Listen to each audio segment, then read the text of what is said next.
back, everybody. It is Saturday. Oh my God, it's 10 o'clock. All right, so we got to get started, don't we? All right, I was over here working on some stuff. I got a couple of things that we're working on after our jam sketch. One of which is going to be Chet's piece. We got a piece from Chet's actually got a nice, like a really cool list of pieces that we're going to be using in some of our books, and this is one of them right here. Got Purgatory, and we got Thalia. We got some little tinies in the background, and then this is another piece. This is Kevin's piece, and this is a piece that's actually set to go into our.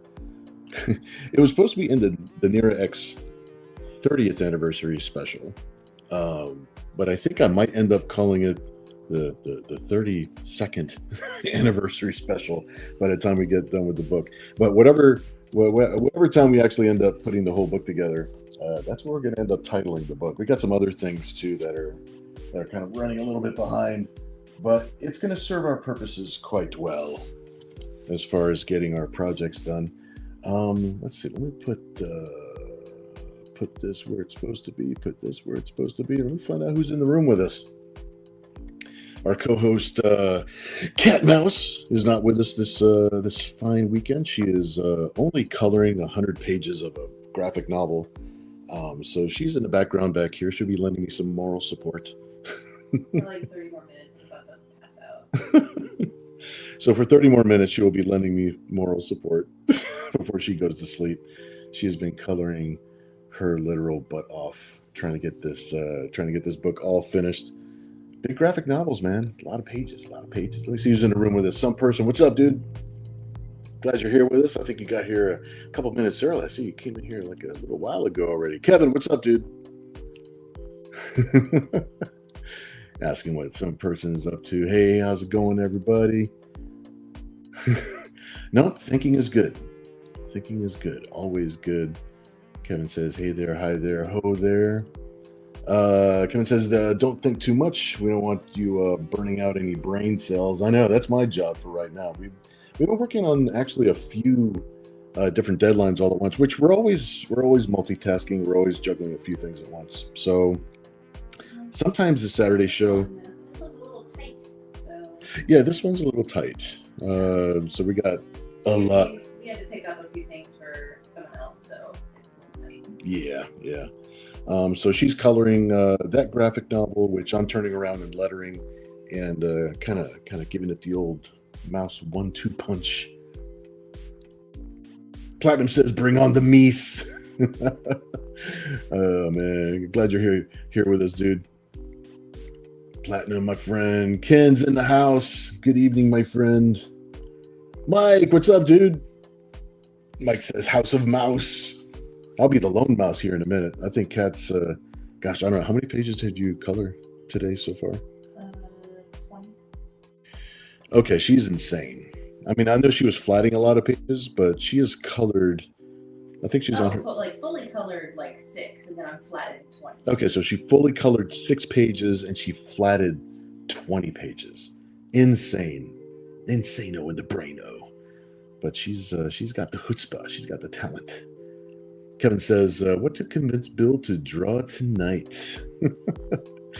Has Nira ever had to deal with the frustrations of her ride breaking down? Always a possibility. We'll see what sticks. Humphrey Bear, what's up? Glad you're hanging out with us. Awesome. What are they drawing tonight? So far it's an open field, my friend. So we'll see what happens. All I know is I've got some chipboard because I enjoyed drawing on the chipboard last week. And let me see. Let me reach into the old drawer here. I'll show you what last week's ended up looking like.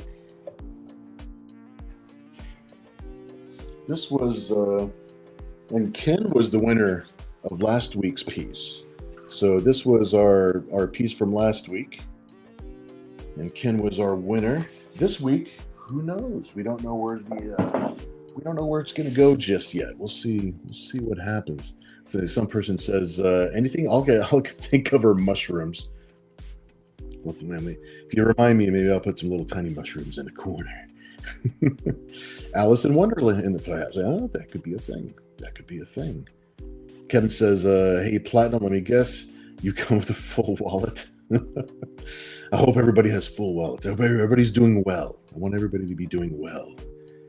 Kevin Green says, is that Evil Ernie? Yes. This is the piece that will be, when we have some studio time after our auction piece. Yeah, Evil Ernie's up in the corner. The little tiny version of Evil Ernie going after Thalia and Purgatory here. So we're going to be putting some inks down on that one a little bit later. Ken says, Quid! Yeah, we got to bring back the classic characters, man. I love those characters. I like that rogues gallery of characters that Nira has got. See, Platinum says, you better not change the cover of the 30-year book. I won't have it anymore if you do. No, it will absolutely not change. That is the cover. So I'm going to be very transparent and basically admit to the fact that we're celebrating the 30th anniversary on a different year. But the cover is going to stay the same. So Platinum, you are safe, my friend. That is the actual cover. Very cool, very cool. Kevin says, Kevin's piece, mine? Why doesn't that seem familiar to me? Too much art in the pipeline, I guess. Yeah, this was one that this was for one of the on one of the episodes, I believe, and that's why it's still in pencil. So we're going to be putting some inks on this, of course, before too long. So hopefully tonight we'll put a little bit of ink on Quid. But yeah, you were the winning bid on that piece of one of our past shows. It has been a few minutes, so got a lot of stuff to catch up on. So I appreciate everybody's patience. Very cool, very cool. Some person says her ride breaking down and she somehow ended up in Wonderland. It's a possibility. I could see her cool bike kind of like breaking down, got a big mushroom in the background or something like that. Like that could be something. You're starting to put ideas in my head. They're starting to take a little bit of formation. Let's see, some person says, hello, Kat, you can do it. You just don't fall asleep on the page. Kat says, thank you. Just in case you didn't hear her in the background, she's way off in the distance. Humphrey Bear says, like, subscribe, and share. Yes, please do. And if anybody happens to be watching on, because I simul broadcast the thing on my Facebook channel. So if you're watching on Facebook, please come on over to our YouTube channel and hit subscribe. We won't plaster you with like 1,000 videos all at once or anything like that. But it would help us a lot to have more subscribers on our channel. And the chat is actually a lot more synced up if you come over to the YouTube channel. People on YouTube won't be able to see your comments if you're commenting from Facebook sometimes. So it's weird. But I like the broadcast of Facebook because that's where a lot of my friends are. And that's usually how they find out that I'm having a show, is because they're just scrolling through Facebook. So hopefully you guys will come on over if you happen to be over there. Kevin says, it means I'm always surprised. Yes. Ken says, yeah, Nira broke down and she calls a boober. Let's see, Platinum says, how about a Genshin Impact creator like Ganyu or Raiden Shogun? Wow, you're gonna get me to look up some. He knows nothing about that game. I know. I have to look up reference for that one. That's like Genshin Impact characters are really cool, but they are complicated. They're complex. You know, Kat's backing me up with some information back here, so I might not be able to draw that off the top of my head. So that might take a little bit too long. We'll see. Let's see. Kevin says, Humphrey, he had better be drawing boobs. It's usually the top selection. Platinum says, a Billy Mouse interpretation, of course.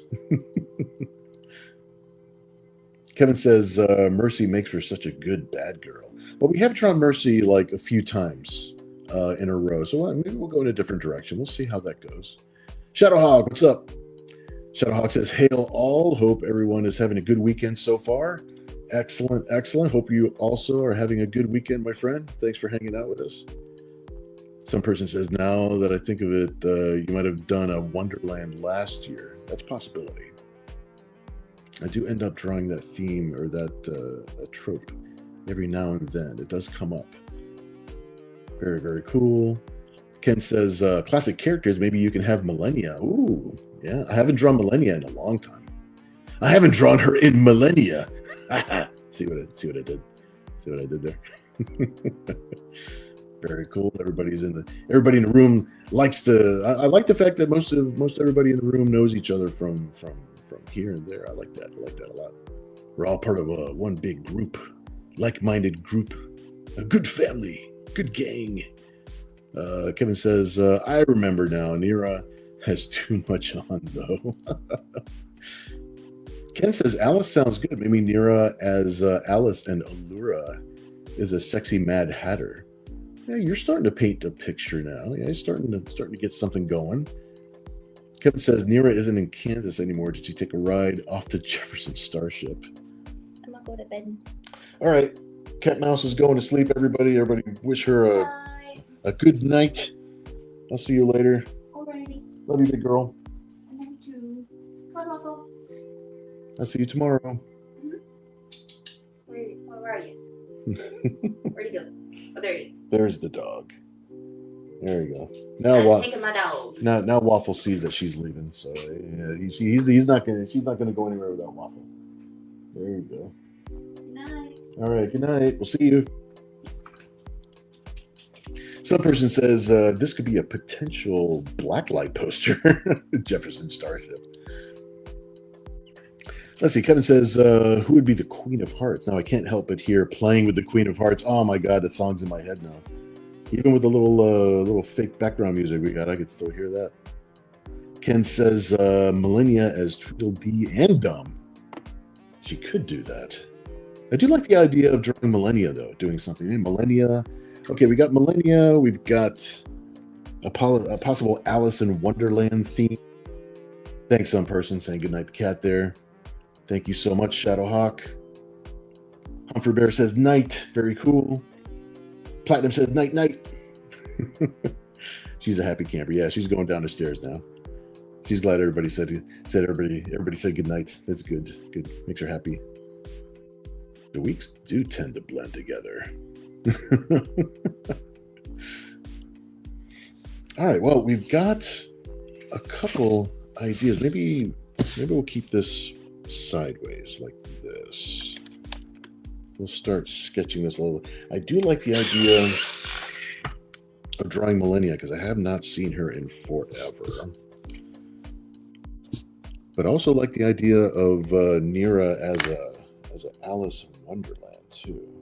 So let me look up something real quick here, because if we're going to do Alice in Wonderland,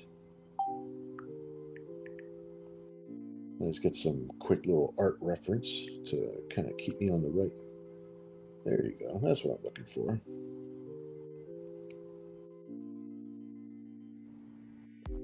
I like that idea. All right. Let me just look up one more little thing. There we go. That's exactly what I'm looking for. Okay, cool. So I tell you what, we got Nira broke down somewhere. We've got Millennia somewhere. We've got perhaps some, we're going to have some mushrooms in the background. Maybe that little, I don't know if Waffle's going to be the Shire Cat. All right. Just make sure that we're all in a good spot. All right, let's start drawing Nira over here. Maybe Millennia is responsible for her getting lost over here in Wonderland. And we're going to do this piece on chipboard. So we're going to have a little bit of rendering, a little bit of that white ink. Always like that. It kind of helps it stand out a little bit. Makes it fun.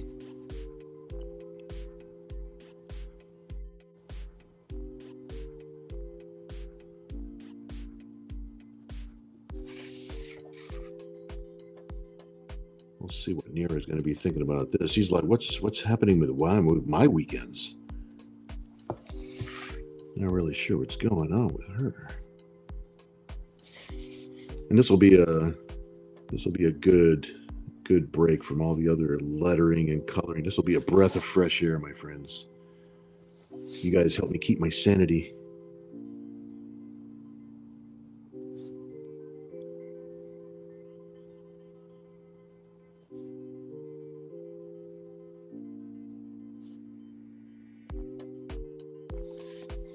Get a nice little surprised look on her face. We'll get a little bit closer here so we can see what we're doing.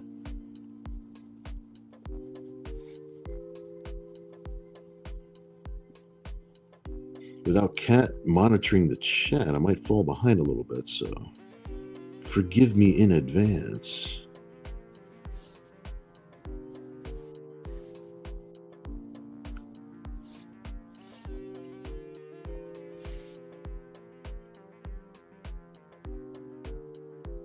We'll get this little expression on her face first, and then we will move from there.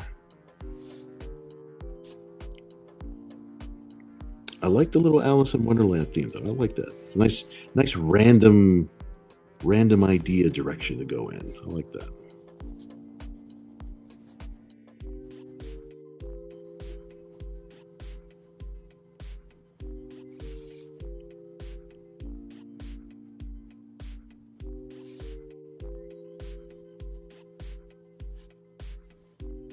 There's been a couple of updates to the Patreon page in case anybody hasn't checked over there.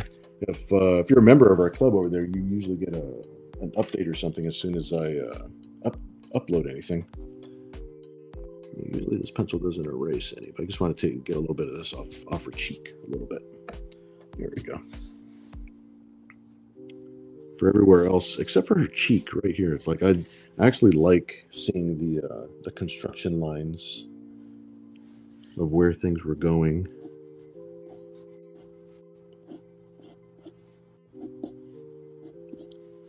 Get some cool bangs on her. Gotta have that cool little Alice in Wonderland look.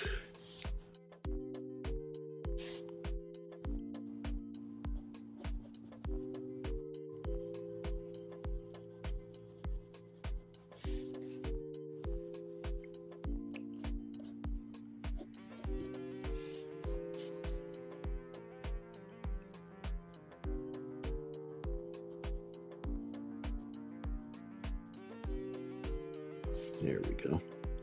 Just want to make sure I got that little piece in there.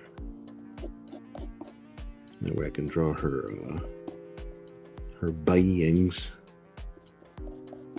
She'll get mad at me if I don't draw some cool bangs on her, man. I gotta make her look cool.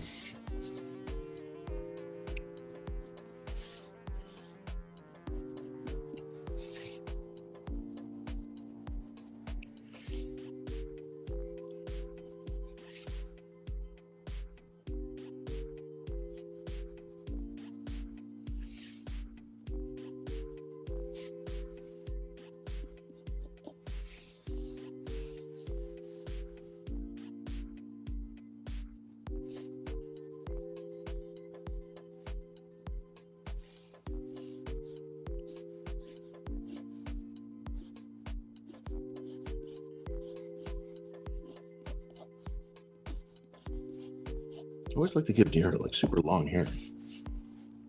Okay, I'll catch up with you in just a moment. Make sure I don't fall too far behind from the chat here. All right, so we're getting started here. All right, let me scroll back a little bit and catch up with you guys. Platinum says, it's fun though. She was in Villain of the Month too, fighting Nero. Of course, Millennia. Yeah, Millennia, dude.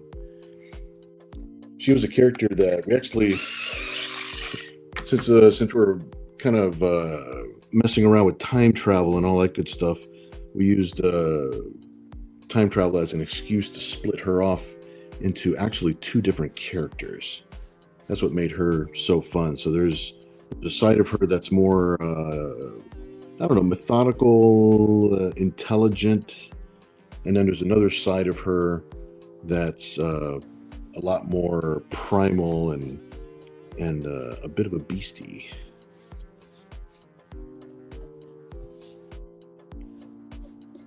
Not using her intelligence to solve problems. That one. She goes for the violence and the gore. Some person says, "Go crazy with the weird bill." Humphrey Bear says, "Draw along with Bob." Exactly. Platinum says, "I'm sure I didn't spell it right." I mean Bill. That's exactly right. Happy trees. Some person says, "Oh, Nira." Nira says, I knew I shouldn't have eaten the shellfish. It looked off." Kevin says, "Draw along with Bob Ross." No, I'm taking over for Bob Ross, man. He's giving me the go ahead. Platinum says, the Saturday show seems like sort of an edible that Bill uses to relax from a long week's work. Not far off. You guys help me keep my sanity, but at the same time, we're still keeping in touch. We're doing something fun together, so it's kind of a 2-for-1 special. 2-for-1 special. Bob Mouse Ross. Happy trees. Kevin says, Billy Bob Mouse. Uh-oh. Bill may be talking through his tooth before we know. Yeah, no, not the Billy Bob. Just maybe Billy Ross. Yeah, and edibles drawing near. Oh my gosh. That would be something. Platinum says, maybe she put a run in her sock when she got it snagged on an evil thorn. That might make her booty pop out. Hey-o! I'm happy with myself that I actually read it correctly. Like, hey. Ken says, give her costume the Zenoscope treatment. Yeah, I'm using one. The kind of reference that I've got here is like one of J. Scott Campbell's, which is close to like what Zenoscope always does. So that's what popped up first on my phone. So I'm using that for inspiration. Platinum says, the angle begs for a popping booty, Mr. Mouse. Yes, it does. I totally agree. Popping sounds fun. I'm a hair guy, so I appreciate the longer locks. Excellent. Yeah, I do like to draw the longer hair. I like the hair to go kind of crazy, So this is a good thing. All right, let me get the general. Kind of have to rough in how her body is going to be positioned. As soon as I get this little part figured out, I'll head back to the chat, see what you guys are up to.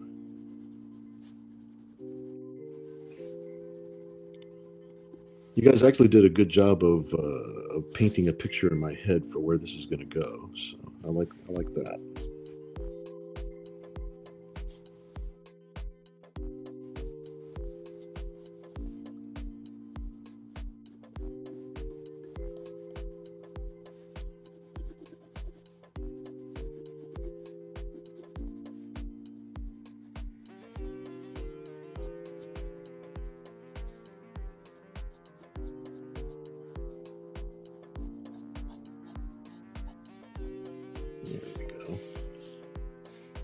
Gotta have a nice little general direction for where we're headed.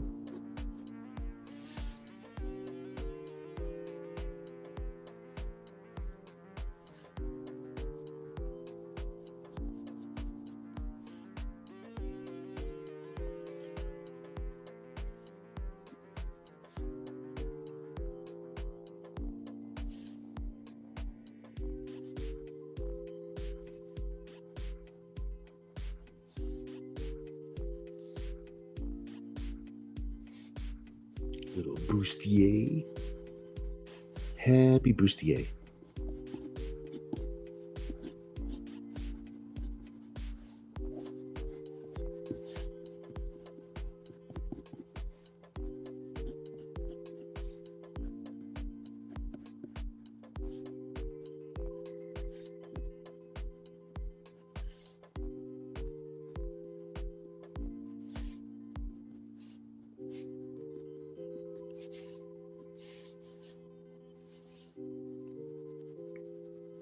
Nira in Wonderland. With no AAA insurance.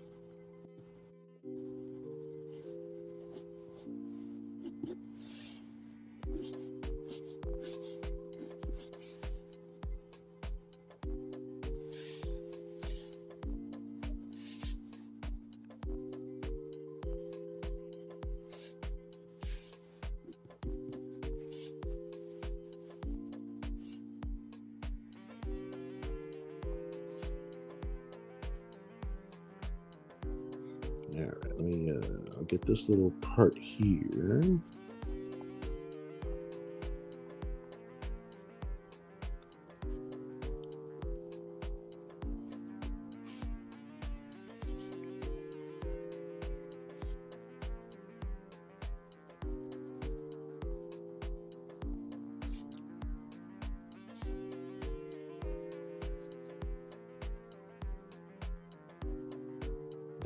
All right, I think I know where. You know what? Can't help it. I'm gonna put a little choker on her. Yeah, don't take that out of context. There we go. Let me put a little point on this here pencil. There we go. It's starting to take shape. Let's see. Let me scroll back a little bit, make sure I can catch up with you guys. Let's see. Ken was saying that Nira should be grabbing a mushroom stalk in a suggestive way. It's a possibility. Let me see.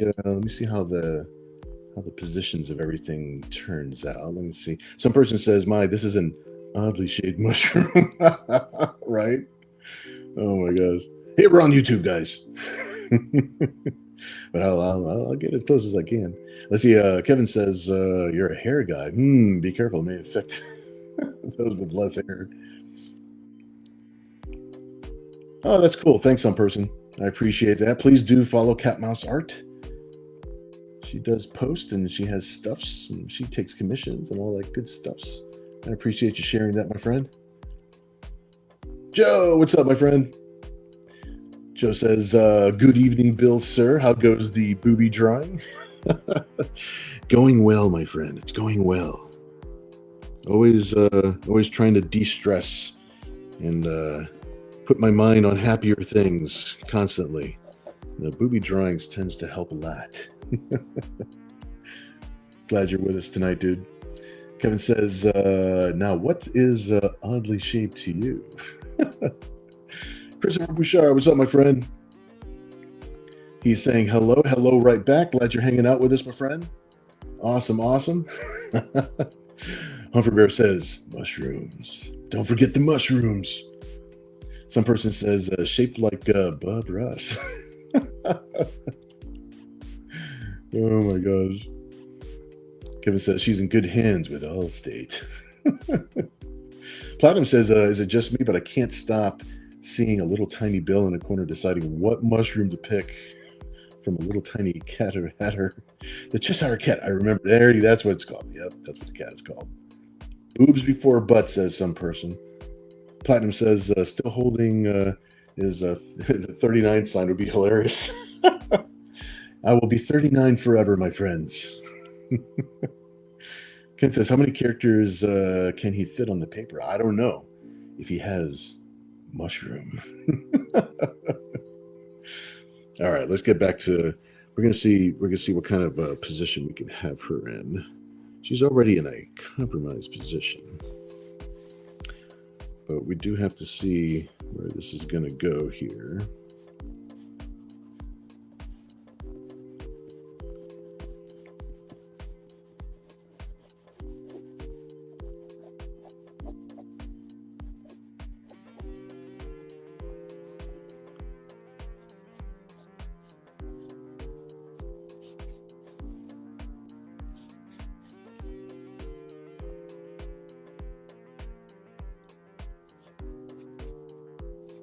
Yeah, it's gonna be cool to put the striped stockings on her. That'll be fun.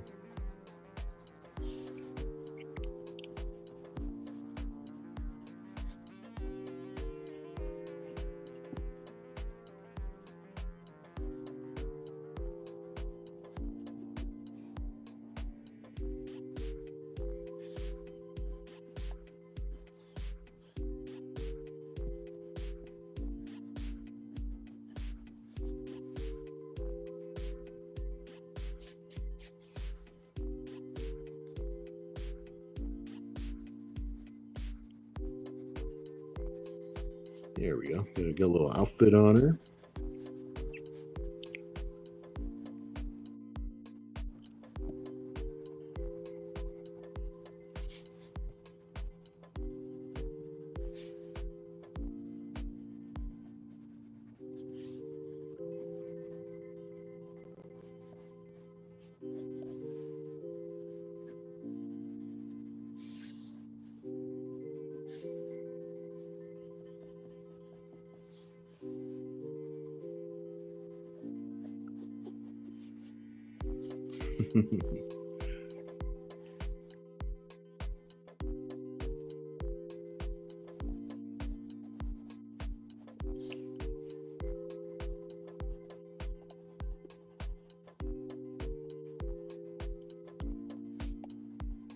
Get a little creative with the landscape here, so that way she can actually kind of sit straight on here.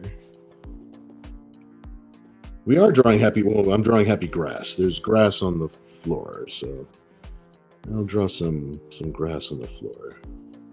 That way she's actually leaning on something, not just floating in space.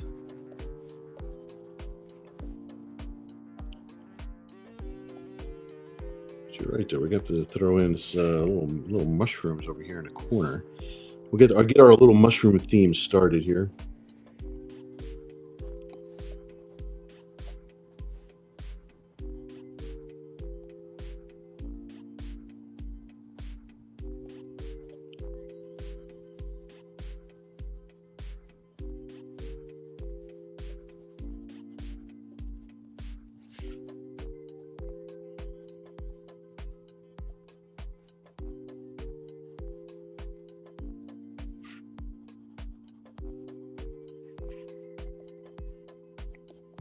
Yeah, I didn't like the idea of getting older. That whole birthday thing was.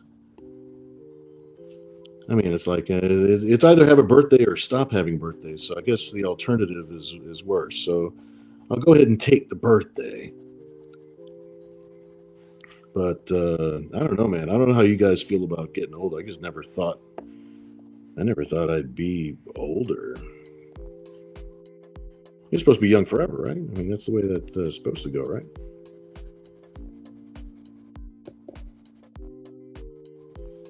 That's what I signed up for.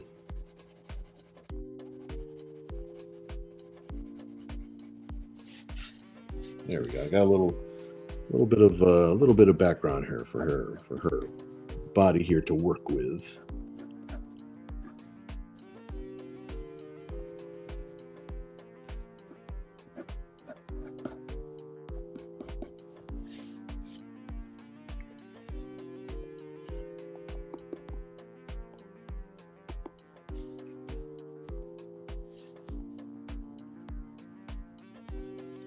I almost feel like there needs to be something up here. I don't know what kind of trouble Millennia's causing, but I know I got her dress kind of flying up in the air a little bit.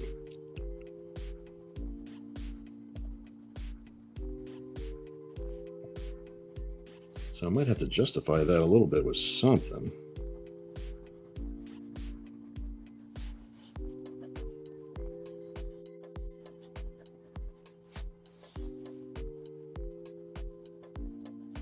Little drop shadow right here. Her other leg's over here somewhere.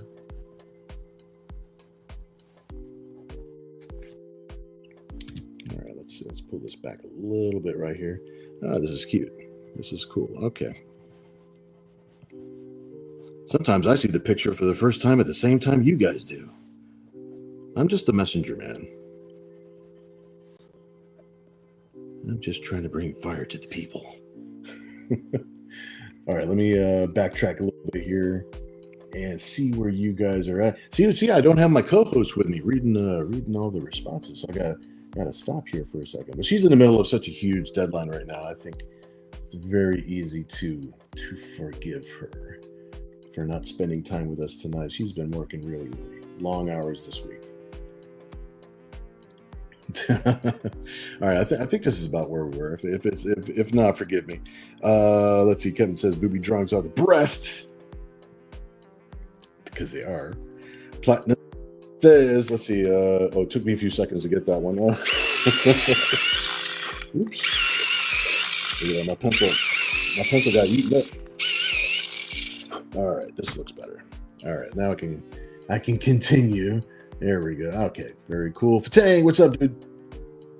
Glad you're here with us tonight. Some person says hello to Fatang. Awesome. Let's see. She needs a tramp stamp that says Daddy's Girl. Or Bill's Girl. Ken says, LOL, Millennia could be sneaking a peek under her skirt and smirking. This is true. She could be doing something like that, or maybe she's sitting up a little bit higher and just kind of like playing a little trick on her, making her skirt fly up.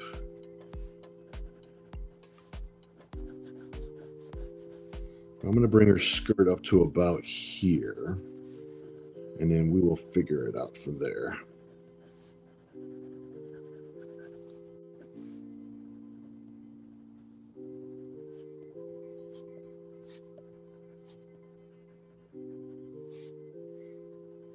I got a little bit of time to figure it out because I still got to draw her leg and those cool stockings. I got the cool striped stockings. I know the Xenoscope likes to kind of like sexy those up. So that's a cool element to add in there.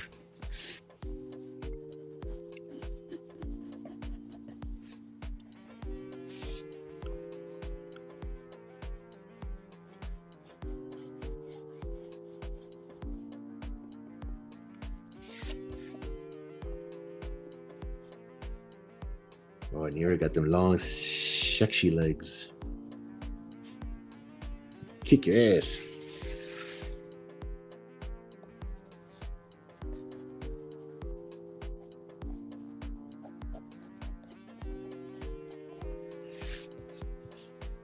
All right, let's leave that right there for a minute. Catch up with you guys for a sec. Let's see where we are here.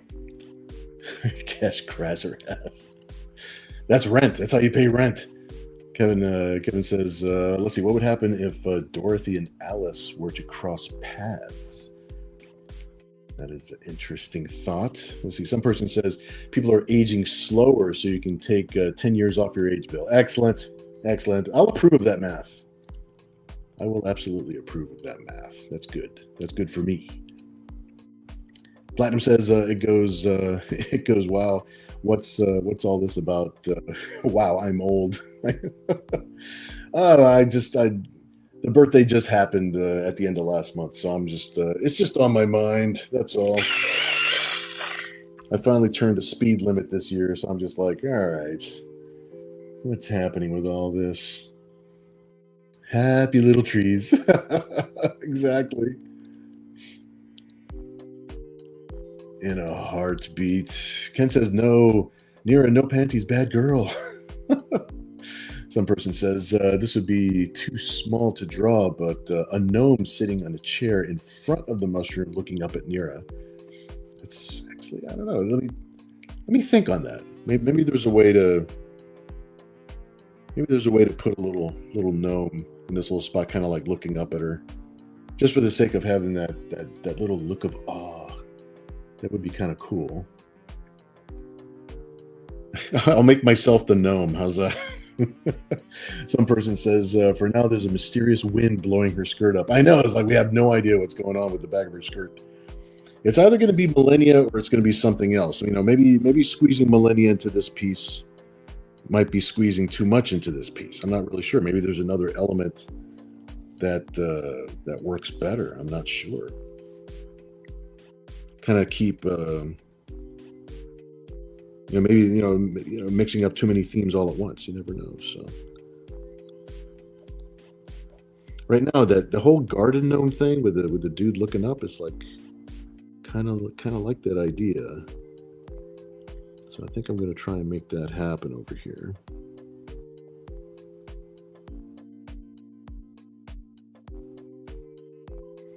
Just because he is very surprised and happy.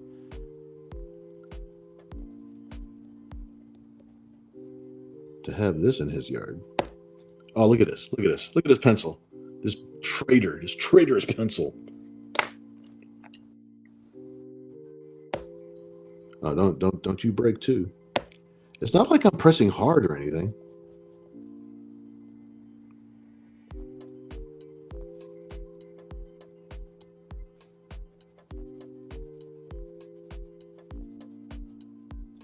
Little cheap pencils.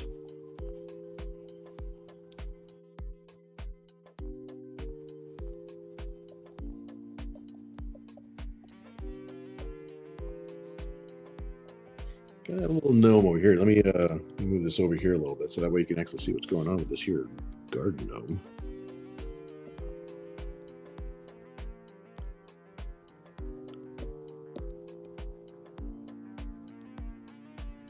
Doesn't really look like me, so it could be anybody.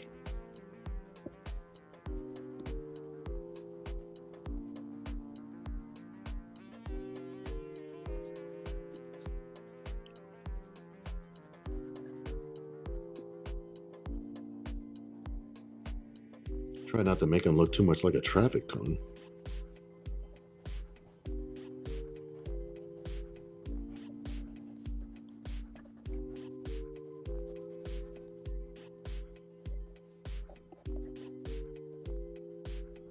Yeah, I think he's just going to be sitting in the grass. Kind of see his shoe a little bit, maybe. Little pot belly. Just blending in with the yard.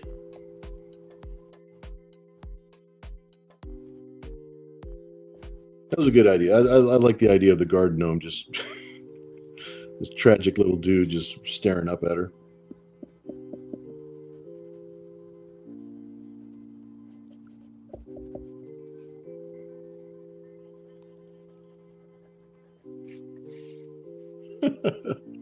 He does look a little bit more like a traffic cone than a garden gnome.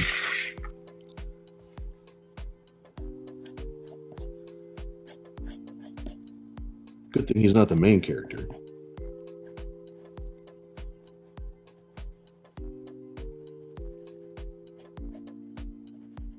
Rainier's got a lot of cool long hair back here. Yeah, I like that. I like that. All right, let me draw her foot here. Then we can do a little pattern on her stockings.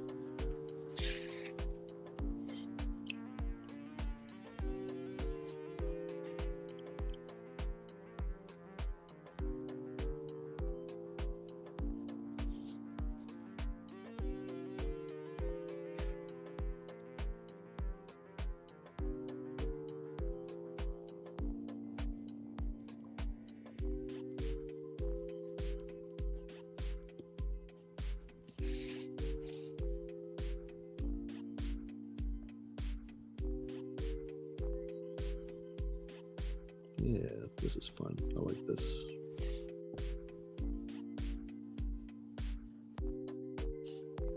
We gotta put her stockings over here. All right.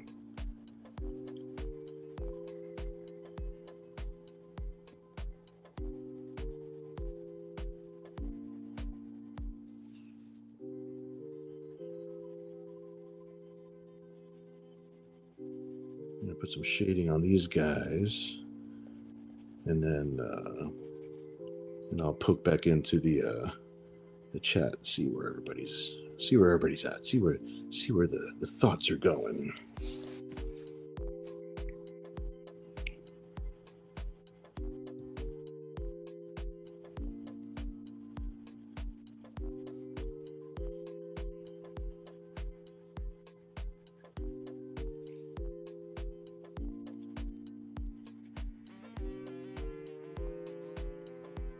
Almost there.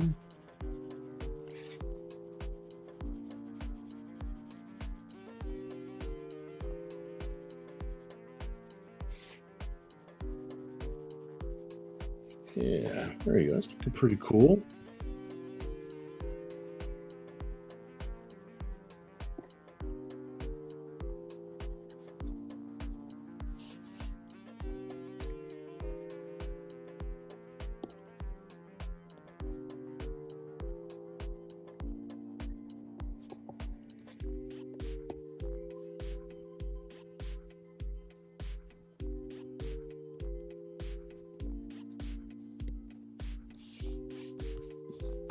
Yeah, I got a good start on this. All right, good.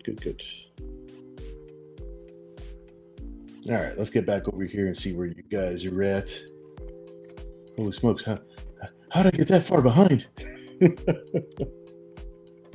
Mega tinies. Even smaller than little tinies.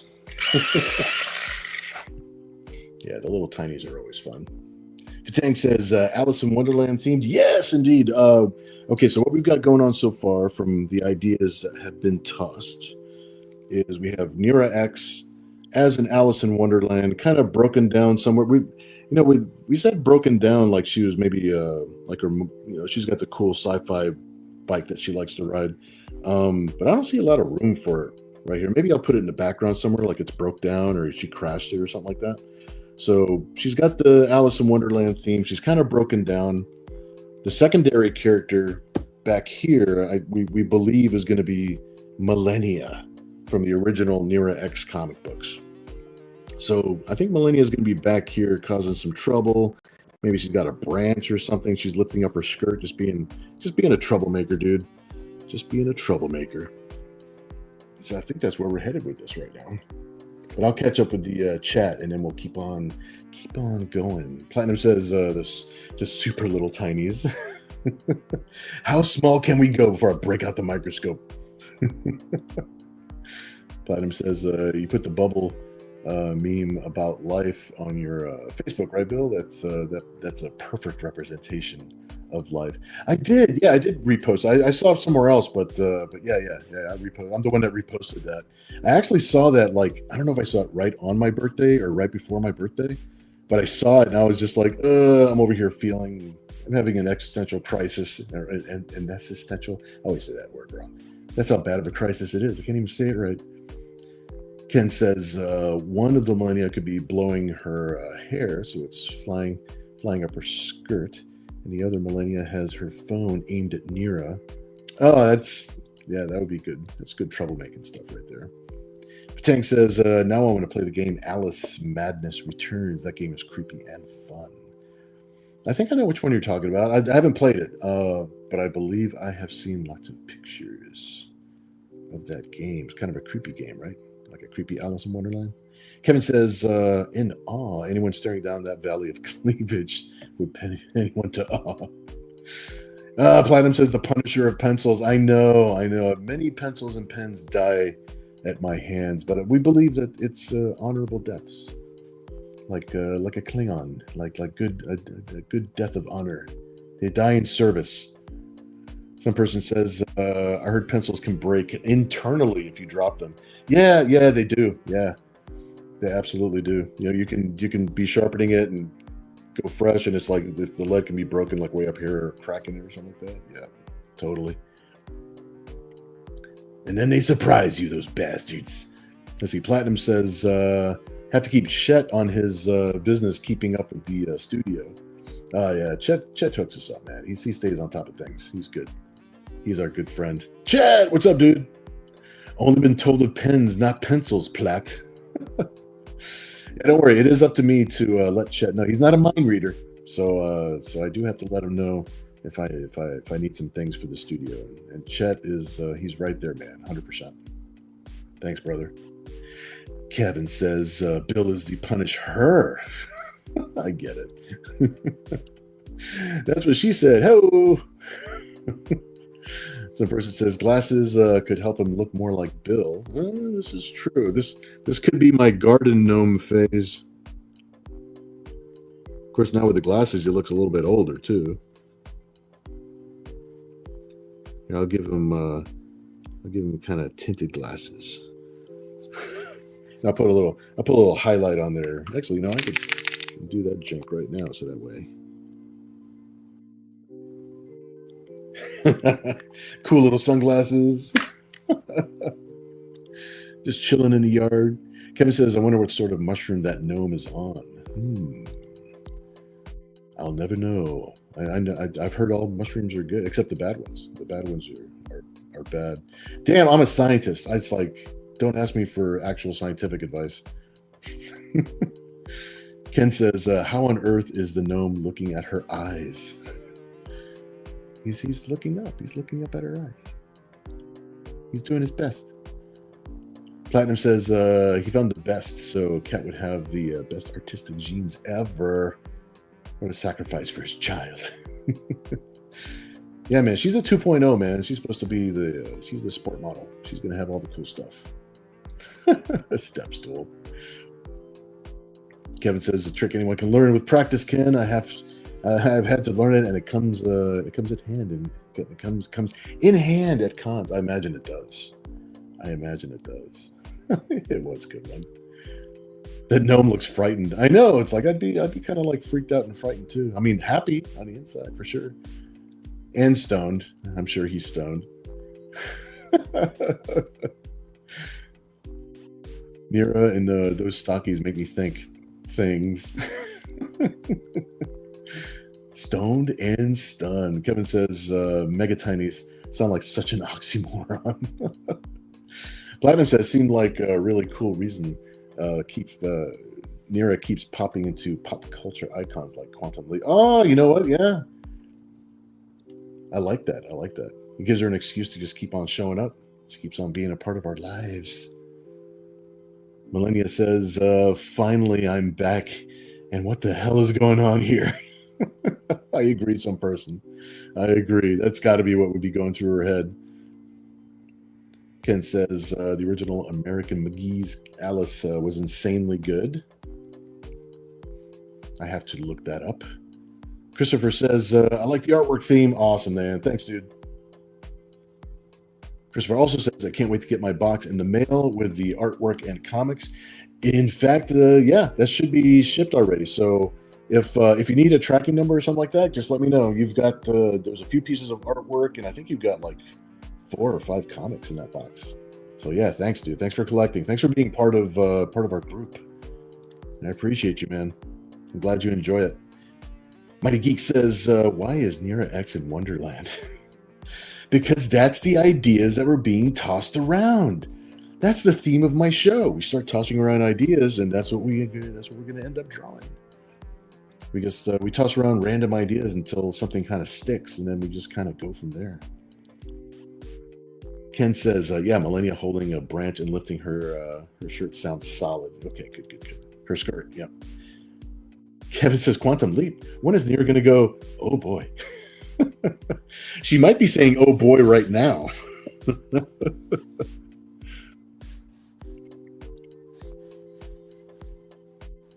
All right, so we're going to figure out how Millennia is going to be kind of back over here a little bit. Haven't seen Millennia for a while. It'll be cool to draw her. This is cool.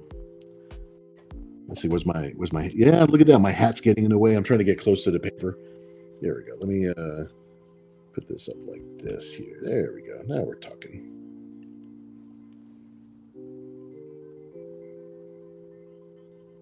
All right, Millennia's over here going to be mischievous.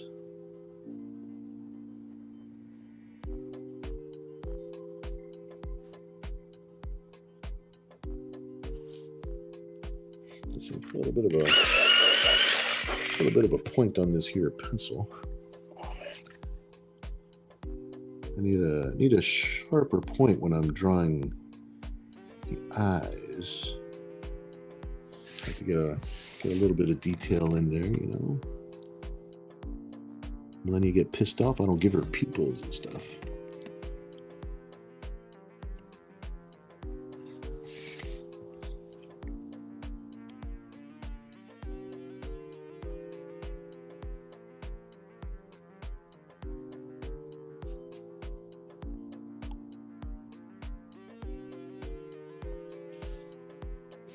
Come over here with this so that way, oops, make sure I don't knock that light off.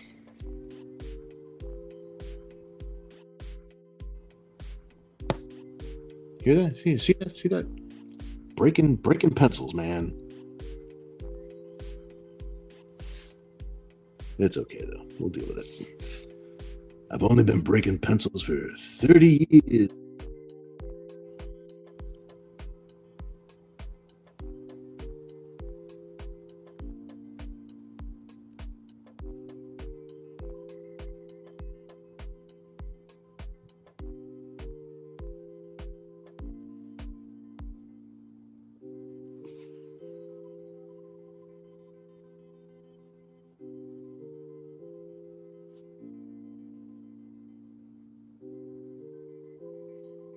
I think Millennia's enjoying her weekend. Being a troublemaker.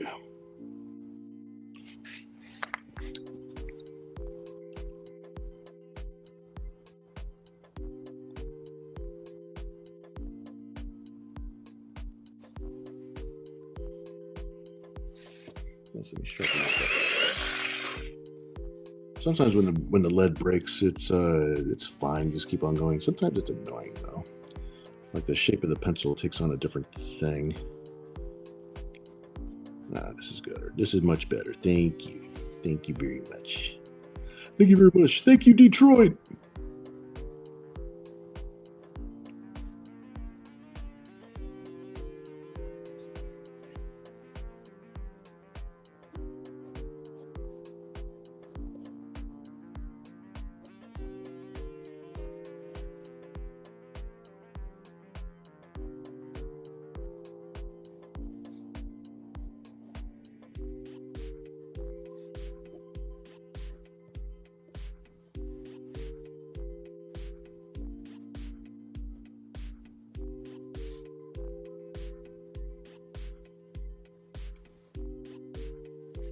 There we go.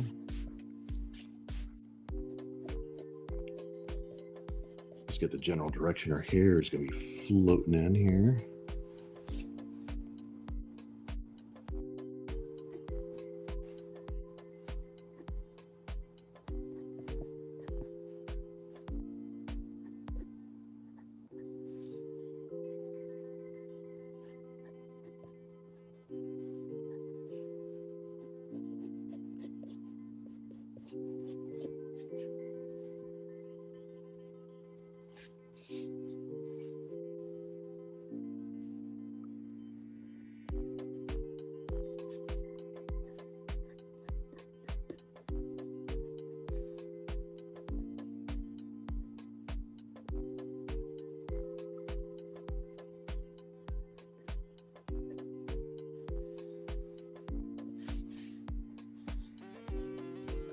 Let's see where you guys are at real quick.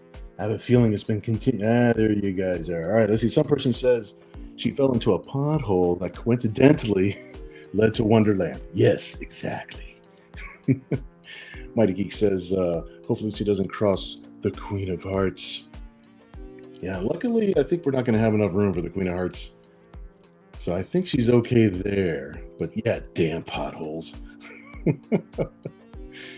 Platinum says, I can never stream from this angle. I hunch when I draw.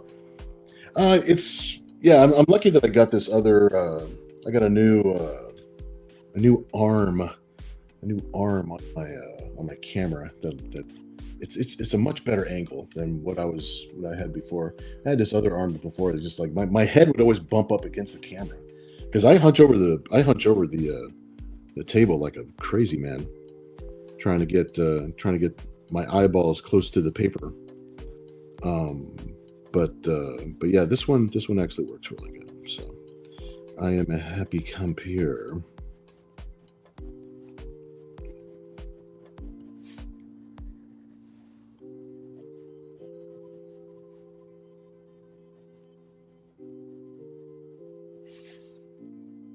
Because before, man, I was just like, head under the table constantly, hitting the camera with my forehead.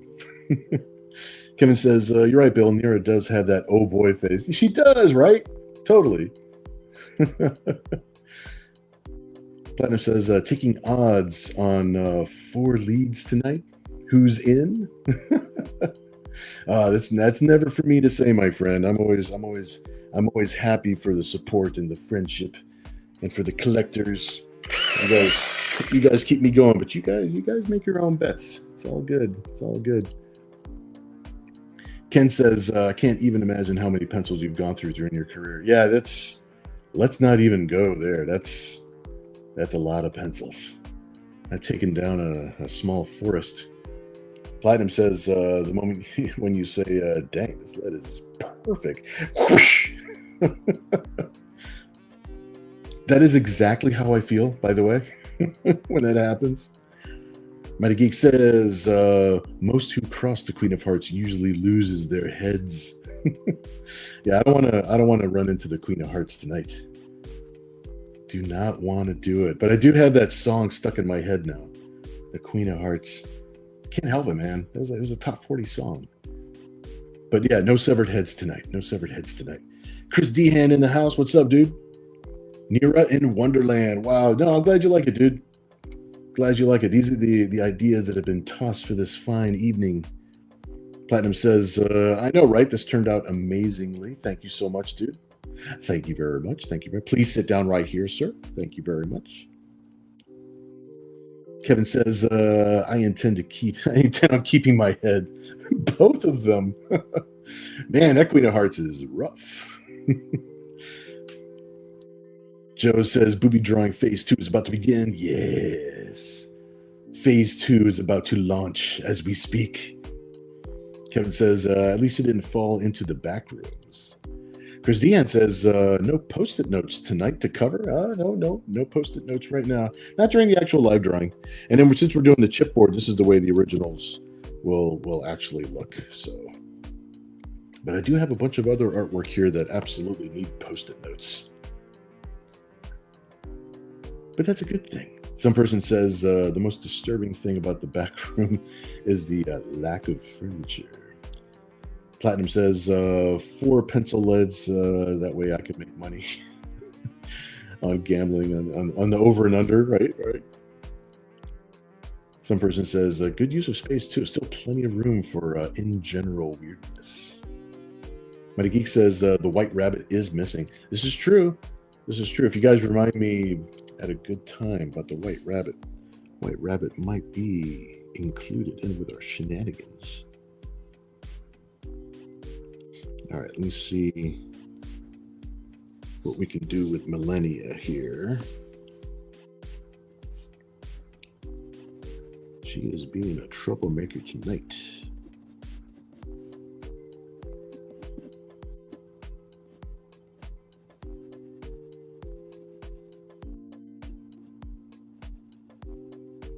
Troublemaker Millennia. Go figure. Freaking supervillains, am I right?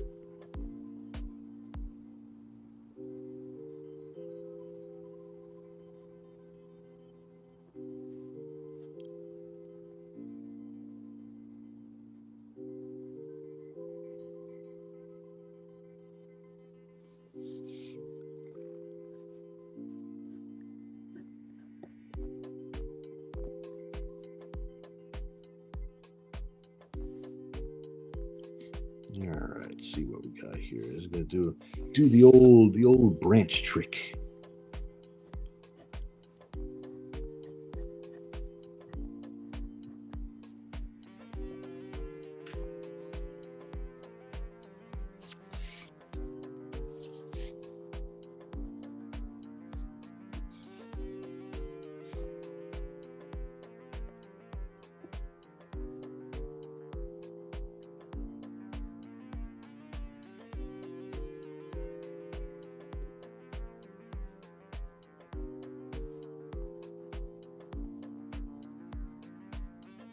I could have made a Groot joke. It's too late now, though. Well, is it too late? Is it ever too late, really, to make a Groot joke?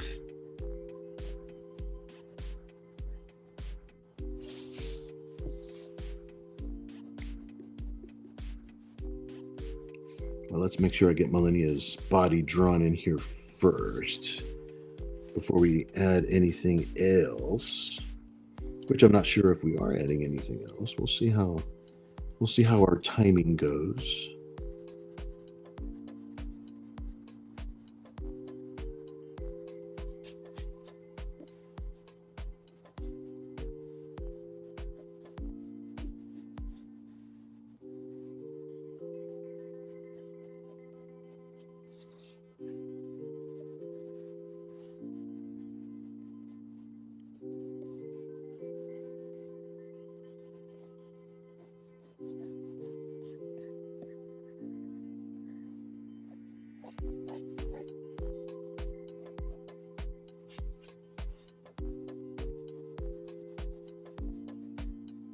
We're going over our time a little bit when it comes to our auction sketch, but you know what? I think tonight it's worth it. I think it's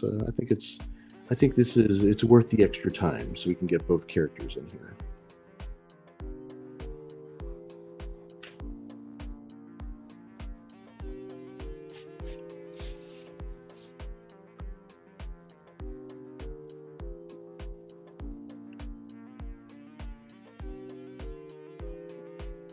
been such a long time since I've drawn Millennia. This is actually a lot of fun.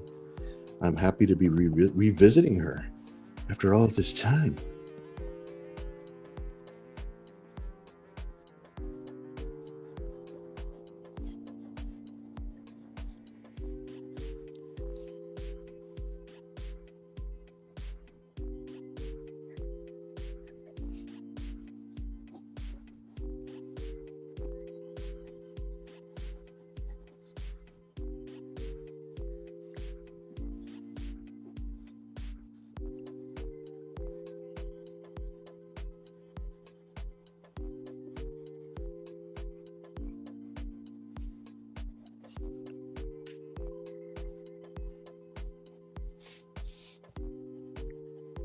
All right, let's make sure we got a little bit of foliage here for her to sit upon. She's not just floating in midair.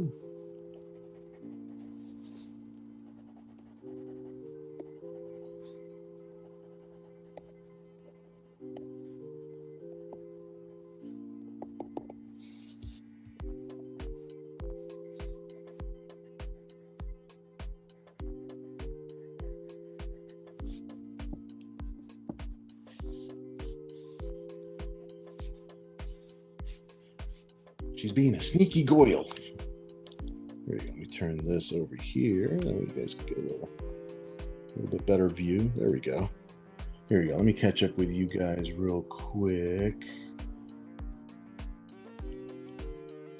I think this is where we were. Let's see. Platinum says White Rabbit tramp stamp. Always could be a thing. And I can actually add white ink to the thing, so it's a possibility. It's a possibility. Let me see if the idea sticks long enough for me to do that. Let me see. Oh, you know what? I could do it right now.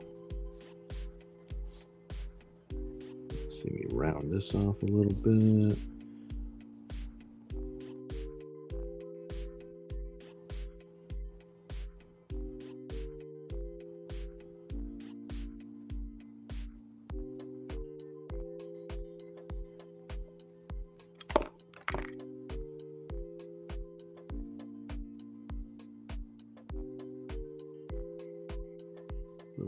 Little Playboy bunny tramp stamp. I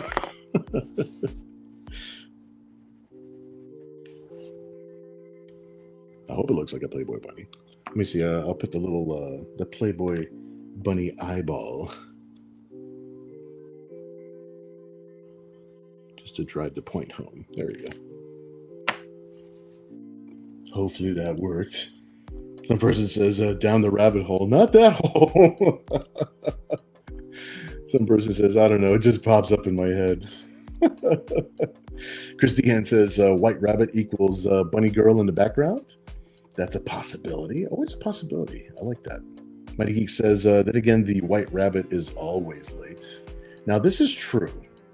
So, it doesn't necessarily put me in the wrong. So this is good. As he Platinum says, Nira is my representation. Nira is my representative of the other of the perfect woman. So I project a lot. It's Bill's fault. Just so you know, it's my fault, and I take full responsibility. Kevin says, really don't need the broken down bike for this. It sells itself as far as these characters. Let's not add anything that's not needed. I agree. I think it would actually kind of crowd it up. I was thinking maybe what I'll do is just as a simple, like, I want a big area, like a big background. So maybe like a tree trunk. So that way we know where the branch came from. And then just a little bit of tree foliage, because it's really just about these two characters. I think the way it's coming together, it's all about these two. So I totally agree with you. That's good. That's good. Ken says, it's really cool seeing Millennia in your current art style. Cool, man. Yeah. It's been such a long time since I've drawn her. Some person says she's looking for nearest source of power. Platinum says, Bills goes crazy. Chat, stop.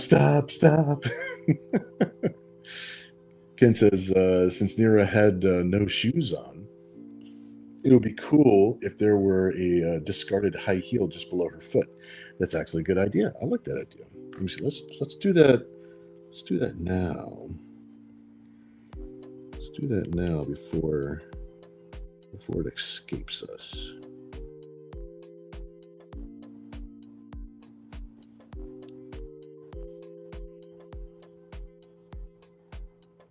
Just have this little have this shoe sitting on the ground over here.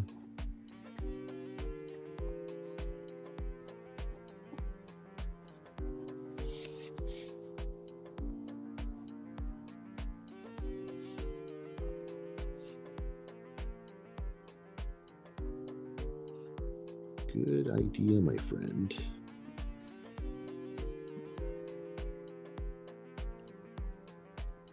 Yeah, some ideas will jump right on, and it just all depends what the paper says. I asked the paper what I should do, and it tells me. And it said, yes, add the shoe. Do it now before you forget, bro. That's a good little element. I think as far as visual storytelling goes, it's a good little element to put in here. Totally agree.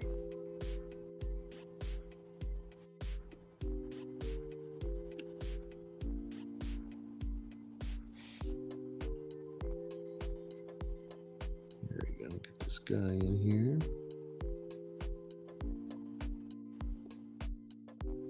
Good show, Governor. Good show.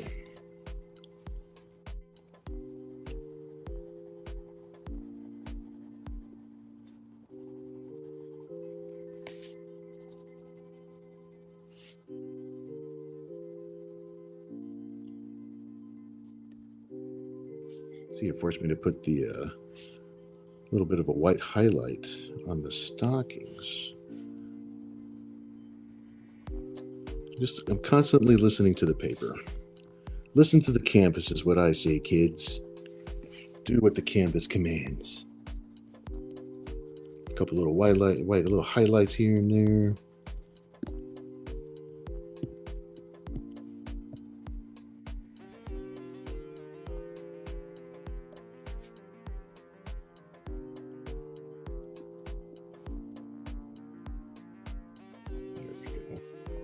Little touches maketh the picture. Very good idea. Thanks. Let's see. Kevin says the butt plug is not a source of power. I know she would actually be providing the power for the butt plug. All things being equal. Platinum says, yes, you did. All right. Some person says that's two of us that went there. Platinum says, what a dank, dark, smelly place. Looks like a tooth to me at this angle. I see the tooth fairy got there first. It's a possibility. It's a very good possibility. Oh, you know what? I didn't even put the little bow tie on the bunny. That's part of what's going on there. Don't know if that helps. We'll see. It's so tiny. Kevin says tree trunk with the Cheshire cat smiling in the branches. That's a good possibility. We could probably put him in there, like a little shadow, like hiding in a corner. That's not a bad idea. Kent says the paper speaks through me with weird ideas. Platinum says, so should I blame the paper, not Bill? Yes, it's all. I'm just the messenger, man. I've been sent by the paper. I am confused. Some person says he could blame chat. I could totally blame the chat. Platinum says the paper has been to blame since and been the shiz for over 30 years. Wow. Some person says we're all a bunch of imps on his shoulder giving him ideas while the angel on the other side is tied up. Either that or agreeing. Never really sure. I feel like the angel is letting me. I feel like the angel is letting us.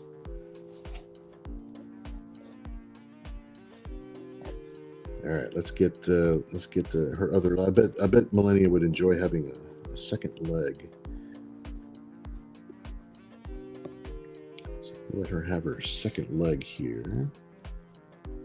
She's got her cool Millennia emblem across her millennias.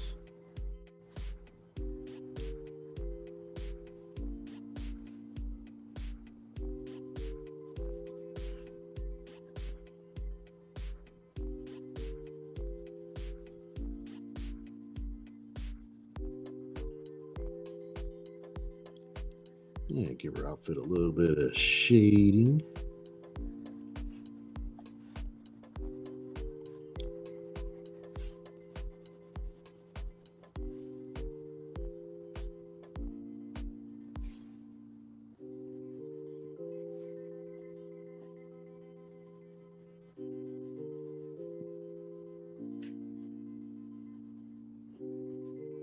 Yeah, I remember when I first drew her, Millennia, as like her very super 90s style, like her which I liked them back then. I like the her shoulder pads and stuff were like super like big and it has sharp angles to them, like serious like Miami Vice kind of angles to it all. Very 90s image shoulder pads.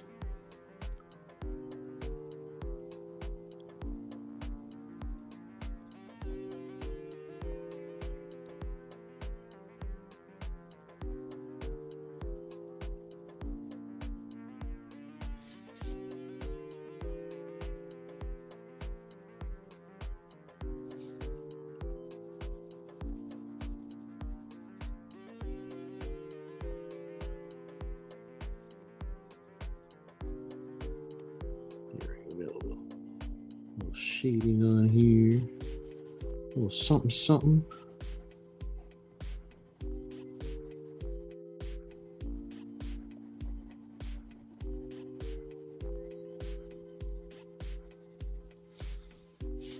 Now she's starting to look like Millennia.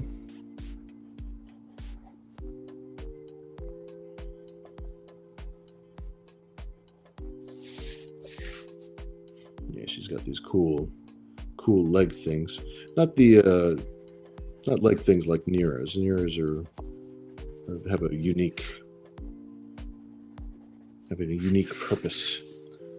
Hers are just part of her armor, part of her costume look.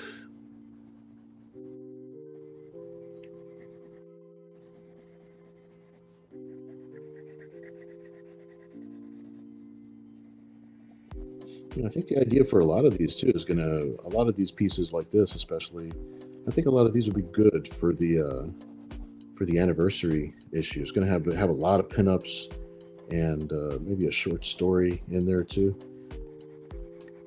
celebrating Nira's 30 years in comics. More like 31 already now. It's like that's how late we are with this anniversary book. But we want it to be good, right? So don't want to rush it.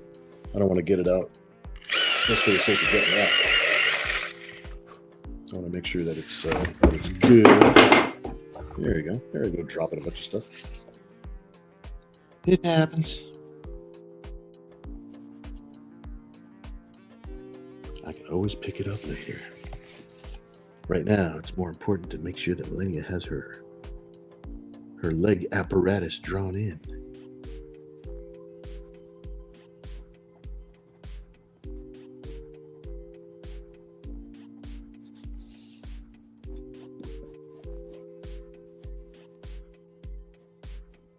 She has a cape too, but I don't think I'm going to draw the cape on this one.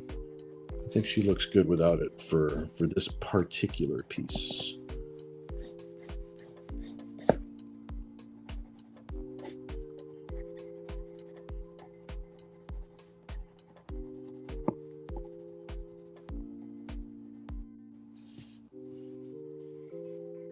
Yeah, and I think a little tree background would be good.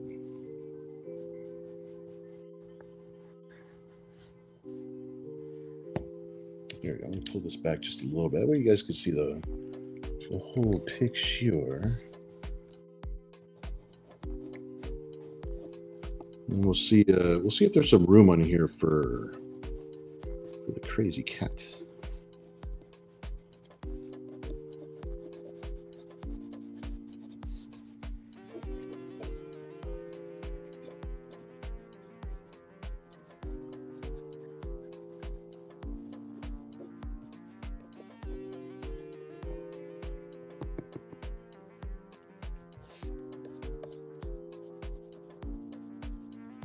soon as I get a little bit of this tree drawn in, I will jump back over to the chat and see where you guys are.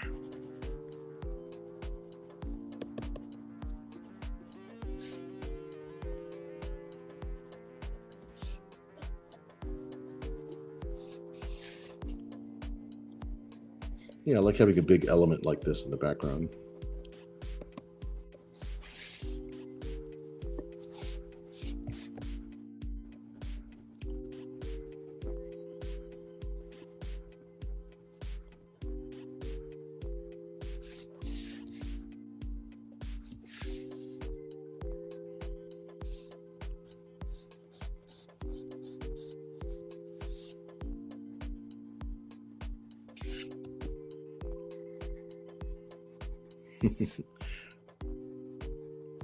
You guys came up with a cool idea, man.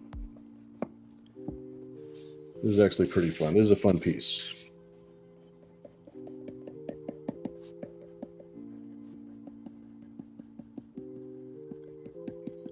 Might have to see about putting some digital colors on top of this one later. See if we can pull that off. But no promises on this one. We'll see how it goes.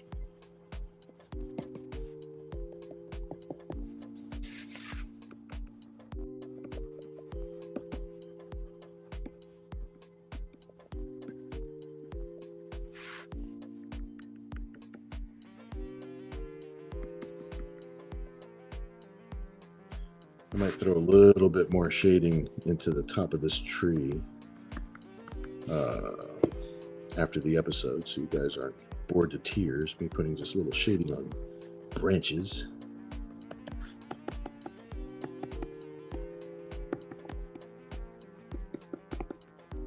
But what you see is what you get here for this week's piece.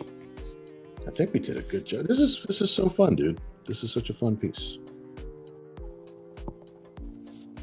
We listened to our guts, and we did good. We did good for Nira. Look what we did. There we go. Let me set this right here so that way you guys can see the whole thing. You know, I'll add a little bit more shade. I was thinking about putting I could still stick the cat back here somewhere. So let me catch up with the chat real quick, and then we'll go ahead and open this up for auction, if you guys would like to auction, if you guys would like to bid for it. But let me catch up with the chat real quick. Let me say, how much further back? Let's see here. I think this is as far back as I need. There you go. Yeah, I think this is where we were. Some person was saying we're all a bunch of imps. Yeah, there you go. I read that part. Platinum says, yeah, Mercy is on the other shoulder. She agrees. But she still wants to be tied up. The best idea since Nira. X in my honest opinion. That's good. That's good. Cyber Angel, yes. I'm the horny imp, says Kevin. Oh my gosh. Platinum says, have you ever thought of a major real hard reset, Mr. Mouse? Actually, I have. There's kind of a two different directions. There's branding and marketing and all this sort of stuff. So there's a Nira X version of her story that we want to tell, that it's taking shape now as far as like the regular books, and then it's kind of positioning ourselves for a little bit more of a hard reset than normal, I think. But we want to have like cool stories that are like general audience stories. But we also have our adult stories that we like to tell, and we're going to keep those on our Club Corrupt imprint. So the general audience stuff is what makes the Club Corrupt stuff possible in the first place, and then the Club Corrupt stuff is that imprint is, that's where we get to have some extra fun and do some crazier stuff. So it's kind of a two-pronged tech. So we have to have both in order for it to work, because we do need we need the general audience stuff in order to really support all of our shenanigans with the adult stuff. So yeah, it's I was doing a lot of time travel stuff, and then a lot of movies and things were doing time travel stuff. Then I started doing a lot of multiverse stuff, and then there's so much multiverse stuff going on. And I wrote myself into a corner more than once, um, just because I center a lot of my stories based on scenes that I want to see and things that I feel like drawing. So yeah, there's a little bit of a hard reset coming, so that way the story is a little bit more straightforward adventure stories, and just not leaning so much on time travel and stuff like that. So as far as Nier is concerned, time travel is illegal. Only dimensional hopping is supported by the. So we'll see how it goes. I mean, it's like, but yeah, we got a lot of stories in mind. There's a lot of things over the next couple of years that we've got in the works that I'm really, really excited about. So I hope you guys are going to be here for it, because hey, that's what it's all about, man, for us to do this stuff all together. So I'm excited about where it's going. Let's see. Platinum says, or must it be so squishy? A reset, says Ken Zeiser. Yes. Platinum says, so the timeline isn't a knot. Oh, the timeline is totally a knot. That's actually, marketing aside, that's actually the bigger reason for kind of a story character reset. It's because all the stories, they all conflict each other. All the different timelines are in different companies that we've drawn Near X stories for. They all conflict with each other in several different ways. So it'd be nice to actually have like one good continuity going forward for the general audience stuff, and then one, you don't really have to lean on continuity so much for the adult stuff, because the adult stuff would just be offshoots of the normal continuity. It would just be, all of the cool, adult fun and shenanigans that we like to have. So it'll be fun. And it'll be more fun to keep up with too, because you'll know what characters have run into who and who's doing what to who and that sort of thing. So it'll be more fun in that way. Platinum says, but that's also an interesting idea in itself. Nira can run into her other selves as such. Yeah, I'm not, even though the reboot is it's not really a reboot, because all of the old continuity still exists. So because she's a time traveler, the reset isn't necessarily, if you even want to call it a reset, it's just the next chapter in her adventures, so all of the old continuity, I definitely don't want to erase who she was and who she's been up till now, because that's the reason she's here at all. So all of the old continuity still does exist out there somewhere. It's just that she's embarking on new adventures. Some person says they'll need to be a map of the Neroverses. Yeah, this is true. I got one. I wish I had it right next to me. Let me see here. I don't think I have it in this book. Oh, maybe I do have it next to me. I think I actually have it next to me. Let me see if I can find this. I'll put it up on the website. There's going to be a Nira X section of my webpage, so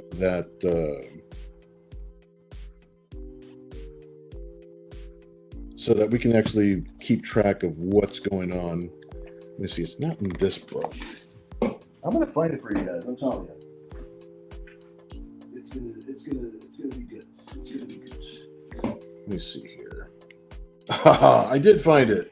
All right. So, anyways, here is Nira X's timeline. Okay. We've actually tracked her. We've tracked her down from the Entity Comics timeline, born from Zen Comics, and her timeline gets very convoluted very fast. As you can see, all the different companies that we have drawn stories for her, from Immortel to Lightning Comics to Comic Cavalcade to Avatar Press to Red Anvil Comics. I actually marked one timeline as literally anything else.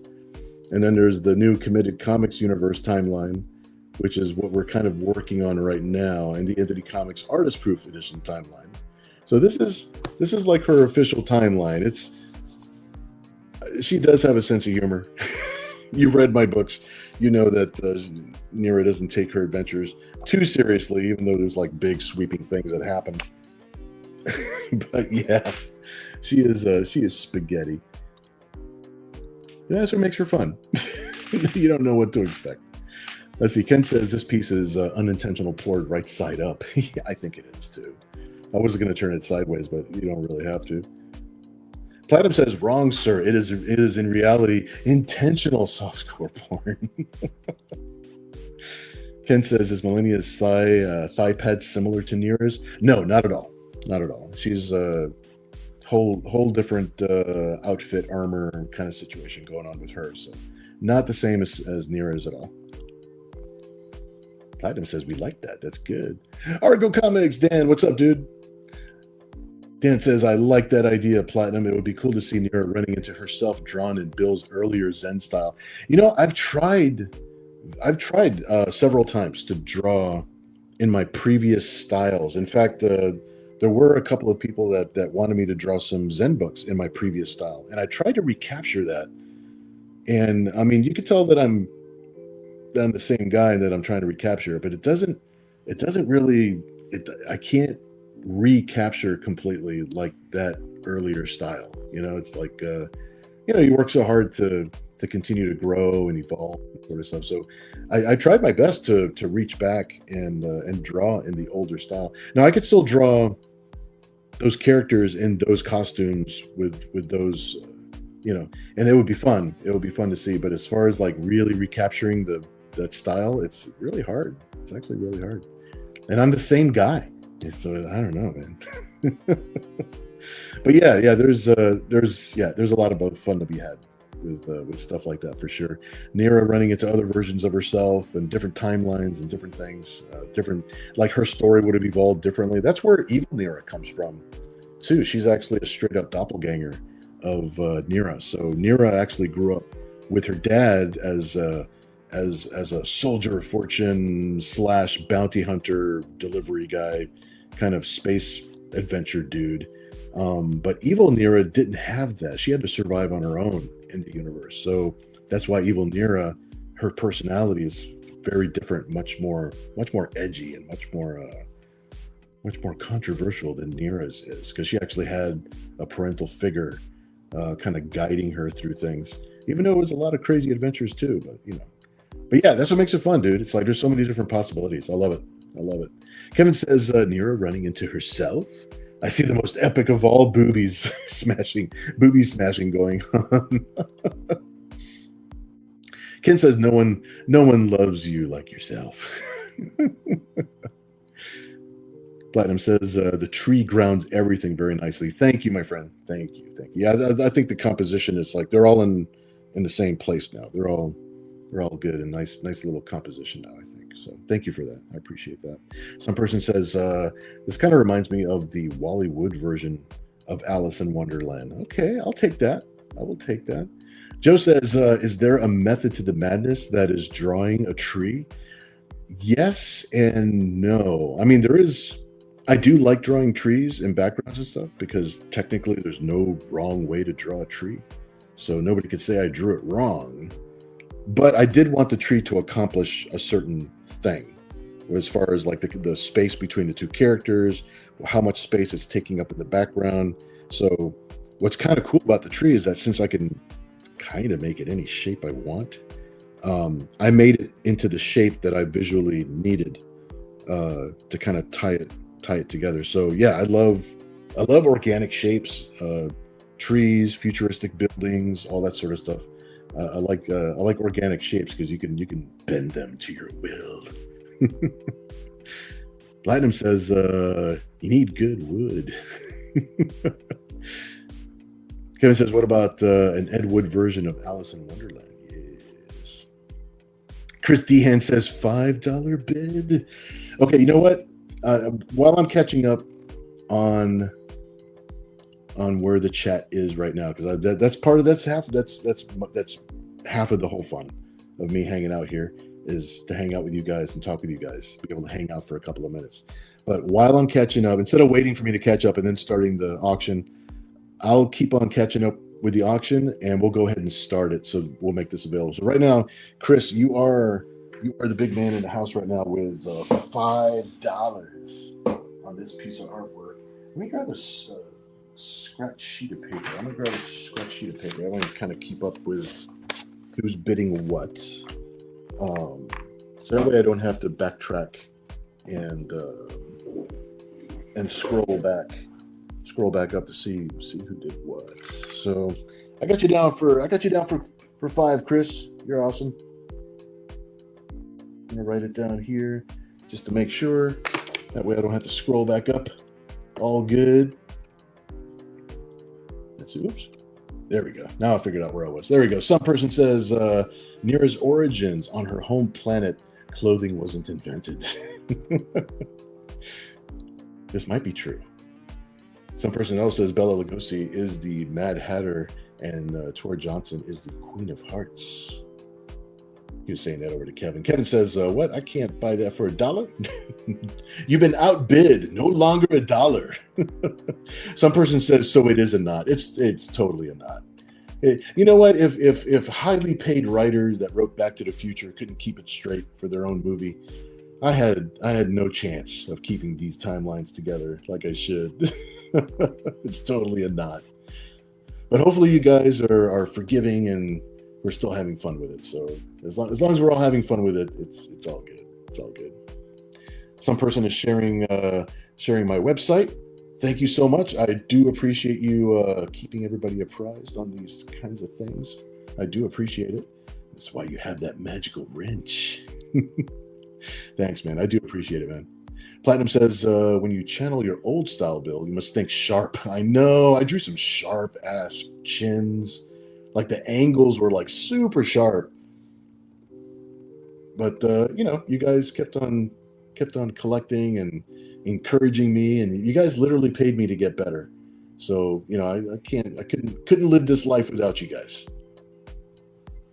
Christopher Bouchard says, I can't wait for Zen. Yes, indeed. In fact, we're getting close to fulfilling. I'm just waiting for the issues now from the printer, which should actually arrive to my studio like any day now. It's supposed to be a 14-day turnaround, and it's awfully close to 14 days now. So I am very much looking forward to fulfilling the Zen book, because we got 3 more issues to do. It's a 4-issue miniseries. I'm excited about it. Platinum says jutting things and angles. Says, reminds me of Adam Warren. His stuff got loose and round as well. Yeah, I notice how different artists evolve in different kind of directions. Some of the guys that I follow, like Adam Warren is definitely one of them. Arthur Adams is another. I used to follow Jim Lee all the time. I don't follow him as much now. His stuff is still awesome, still great. But honestly, like I kind of bounce around. Like Simon Beasley, he's actually a very huge influence. Stuff like that, like Shiro, with Appleseed and Ghost in the Shell. I pick little things from different artists that really agree with my sensibilities. So it's cool to pick different things that you like from different artists and see how they evolve over time. It's always a lot of fun. Genuine Comics. Hey, what's up, dude? Super happy you're here hanging out with us, my friend. Senor Brink from overseas, my friend. Glad you're hanging out with us tonight. That's awesome. We're over here. This is a sketch that we all came up with tonight. So these are the ideas they threw around for about an hour or so, and this is what we ended up with tonight. So now we're going to auction this off to one lucky winner. Platinum says, bid $1 and I'll give you a $5. So it's a $6 bid. Platinum says Fred Perry is still a sharp kind of artist, though. Love his stuff. Kevin says, okay, I'll bid $1. Platinum says, with my 5, it's 6 for Kevin. Grouping it up. We got Groupons here at the old Weekly Mouse. Platinum says $6.69. In fact, for Kevin, just for him. Kevin says 9. 69. Ken's gonna break this thing up now. He says Ken says, okay, $7 bid. Let's get serious here. But we always have to start that way, though. It's more fun. It's more fun. Kevin says if Bill thinks sharp, he will keep breaking pencil leads. Oh my God, it's true. Fatang is in the house right now with $8. Thanks, dude. Kevin immediately beating him with $9.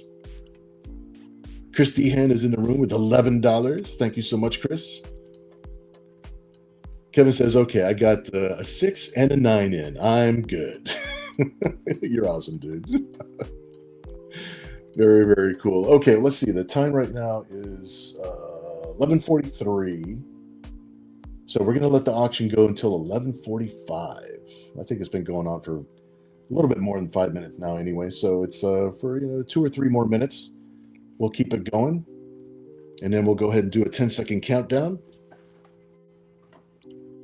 Platinum says 25. Yes, indeed. That's what I'm talking about. Let me get the keyboard ready for the old 10-second countdown. I always do, for anybody who's watching our show for the first time, I always have to do the 10-second countdown with the keyboard because there is a delay between my voice and when you actually hear it. I'll say something, but the broadcast is always like 5 seconds, 6 seconds delayed. So that's why I got to do it with the keyboard. So that way we know for sure who gets the winning bid at the end of the auction. Chris Dehan says 27, my friend. Ken Zazer is back in the room with 30. Thank you, sir. Thank you, sir. Platinum says, nah, man, 35. What are you talking about? It's the weekend. Got a little bit more than a minute to go. Chris says, so much delay, missed an auction by a few seconds. Yeah, that's the thing. Even like there's some auctions where they'll try and count it down, kind of like give a 3, 2, 1, we do a hand signal or whatever. But the hand signal, I'm holding my hand out now, but you guys don't hear it or you guys don't see it and don't hear me for at least 6 or 7 more seconds. So it's always kind of weird. Platinum says, get this man his pizza money, people. I need my pizza money. Christy Hen says 37 bid. Awesome. Thanks, Chris. Ken says, yeah, I think I've done that to you twice, Chris. For sure. All right, Chris is in the room right now with 37. Thanks, bro. Wrote that down just in case so I don't have to scroll up. Chris says that, and I tried bidding on on Facebook a few times. Yeah. Yeah, that little delay will throw people off. That little delay throws people off. Yeah, if you're on Facebook, the delay is even more. So that's why it's so easy to get outbid at the last minute. All right, Ken says, yeah, it's like YouTube is the better option for chat. Yeah, for sure. Absolutely. All right, Ken is in the room with 40. I'll write that down real quick, and we're going to start doing our 10-second countdown here. Got that written down here. Cool. Yeah, definitely. Yeah, sometimes when you chat on Facebook, or like I got 2 different Facebook channels or Facebook pages, and if you chat on there, you don't see the chat from other places, so it kind of like leaves you out of some of the stuff. So that's always a bummer too. All right, Christy Han is back in the room with 43. I'm going to start the countdown while you guys continue bidding. That's awesome. 9, 8. Oops. 8. Ken is in the room with 45. Thanks, brother. 7. Oops, here we go. But Chris says no, 55. 7. 6. 5. 4. I type it in just as soon as the field clears out and it posts. I type in the next number. 3. 2. 1. All right, typing in 000 to mark it as sold. All right, I'm going to scroll up to make sure, see what we got. I believe the last bid to come in was Chris Dehan at 55. If that is correct, please confirm to me and please congratulate Chris. I'm going to write it down over here. Thank you so much, Chris. Yeah, I'm going to scroll through here just to make double sure that nobody popped in at the last second. Absolutely. Yeah, please, everybody, congratulate Chris tonight. Thanks, dude. Congrats, Chris. Kevin says congrats. Platinum says congrats. Chris Dehan is happy camper. Thank you so much, dude. Awesome, awesome.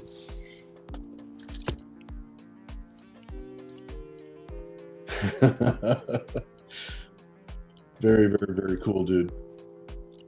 All right, I'm going to take that out. And I know, Chris, that you already know where to send in your PayPal, which is totally cool. I'm only putting up on the screen for anybody who happens to be watching for the first time or they don't know. If you do bid on a piece of artwork during the show and you win the piece, you please send your PayPal to billmossart@gmail.com. And when you send in your PayPal, please remember to include your mailing address and just throw in a little note saying it's like tonight, Chris would have put a little note in there saying it's like, this is for the Nira X Alice in Wonderland piece. Little things like that help keep me organized, make sure everything goes smooth. But yeah, Chris, I already know that you know this information. So, but this is for anybody else who is watching. Maybe they're thinking about bidding on stuff and they weren't quite sure how things worked or how they got the money to us or how they got the artwork in the mail. So whatever the piece goes for, it includes domestic shipping in the US. So, like tonight, our piece went to Chris for $55. He's not adding in anything extra for shipping or anything. It's just the $55, and then I'm footing the bill for the shipping. As long as you're in the domestic U.S. If you're overseas, then unfortunately I have to include some shipping. But this is the way we all do it, because this is the way the show runs.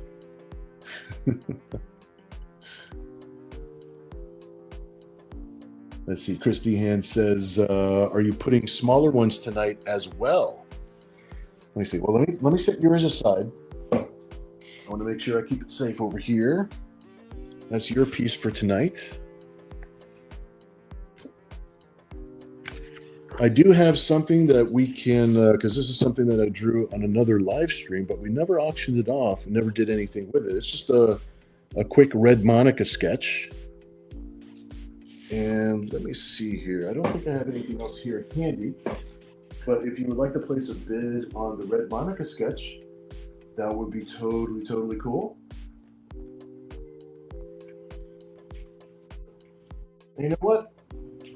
Let's do this. Let's do a 2-sketch bundle.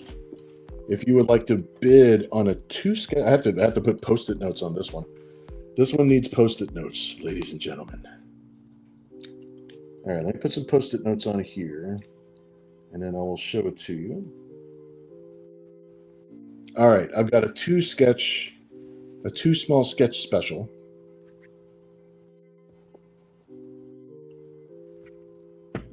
And if you guys would like to bid, they're both going to be together. Genuine Comic says, congratulations to Chris. Thanks so much for doing that. Chris was asking if I had some small pieces to bid on, so that's why we're having a little extra auction action tonight. So I'm writing down yours for the Alice Nira X piece, Chris. So that one's yours. I'm gonna set it aside for you. This is a set. It's a quick sketch of Red Monica. We have a Tomb Raider on the right, kind of like being attacked by tentacles. And I had to put some Post-it notes on this one because, we're on YouTube. Fatang says, dang it, I was counting my pennies. And congrats to Chris. Awesome. Ken says, I hit $1 Brazilian. We got you, Fatang. And Platinum says, it was some Brazilian comment. Very cool. Thanks, Chris. Humphrey Bear says, congratulations. Chris Dehan was asking again, is there another big one, I guess? Is there another thing to go on? We're gonna be inking some artwork tonight after the auction. So this is a little extra because Chris was asking if we had anything extra to auction off tonight. So I'll go ahead and I'll make this available right now if you would like to auction, if you would like to bid on it. It's totally cool. Chris says, I was just thinking about Chet. Kevin says, but wait, the breast is yet to come. Let's see, it's 11:53 right now, so we'll let this go for like a 5 or 6 minutes or whatever. But right before midnight, we'll definitely just do a 10-second countdown on these, and this will be a 2-sketch set. And if for some reason this goes over $100 for the set, I will ink this one for nothing extra. I'll go ahead and ink it, and then we'll go from there. Kevin in the house with 35. Thanks so much, dude. Let me get a little scratch sheet of paper here. That way I don't have to scroll back up. I don't want to miss anybody. There we go. All right. Kevin's in the house with 35. Thanks, Kev. Platinum says bid 40. What the hell? What the hell is grabbing Laura? Yeah, something's grabbing her from right here. Something's about to grab her from right here, and something's grabbing her right here. I like drawing these crazy tentacle monster guys. So Platt's in the room with 40. Thanks, dude.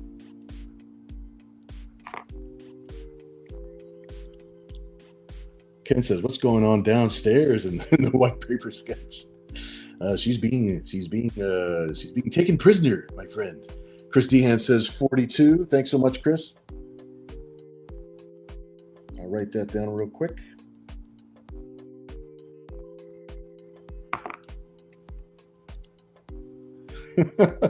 Platinum says that has to be uncomfortable. Chris says, since I asked.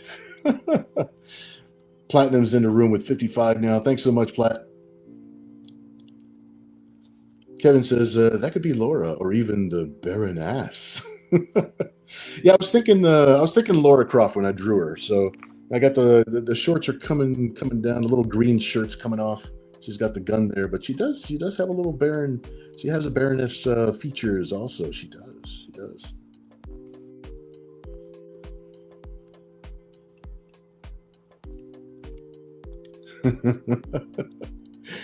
Platinum says, dang you to heck, paper. Close encounters of the slimy kind. Tentacles. Why did it have to be tentacles? Ken is asking if it's jelly. I don't think it's jelly. I think it's but you never know. It could be a relative of jelly, because you know how I like to draw these tentacle monsters. So could be related to the jelly. Kevin is okay. We're on the same wavelength. Definitely on the same wavelength. Platinum says, but it will be in a hard pencil type if it doesn't get to $100.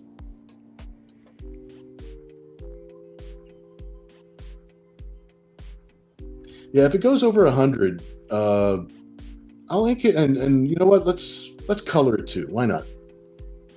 Let's give you a full color Laura Croft in the tentacle swamp. If it goes over $100, if it doesn't, then it'll be the pencil sketch. Kevin says, "You got the reference right away, Bill." Platinum says, "That's a perfect Tomb Raider quote to have." Why did it have to be tentacles? Ken says maybe his relative wanted to have some fun. He was just a little bit jelly.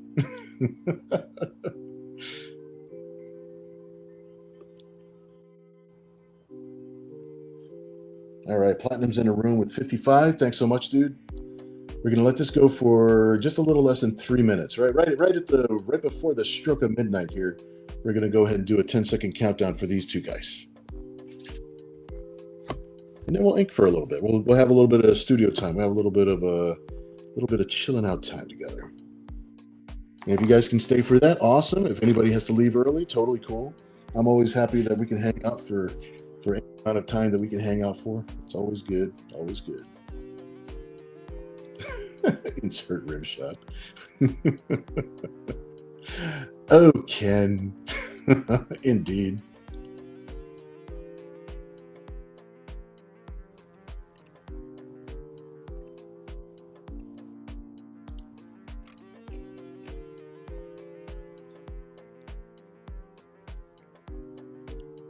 Platinum says, would you detentacle her if I bid $101? At least the soft parts. I can, yeah. If it goes over 100, since it's still in pencil, I can, you can tell me to modify some little things here and there. I could change some little things, and that would be totally fine by me.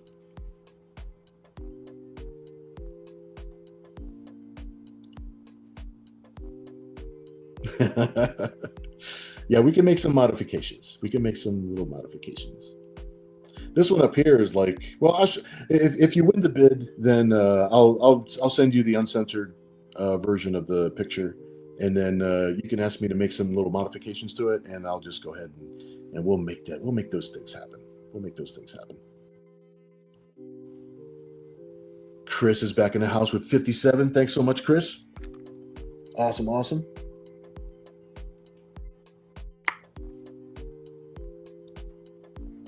Ken says, Laura Crotch and the Tentacle Monster.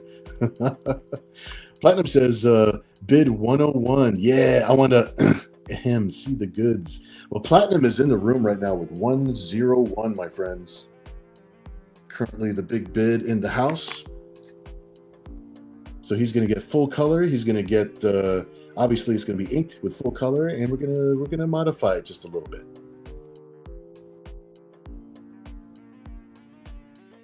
Got less than a minute left, and we're going to do our 10-second countdown. Ken says, nice, Plat, nice. Well played.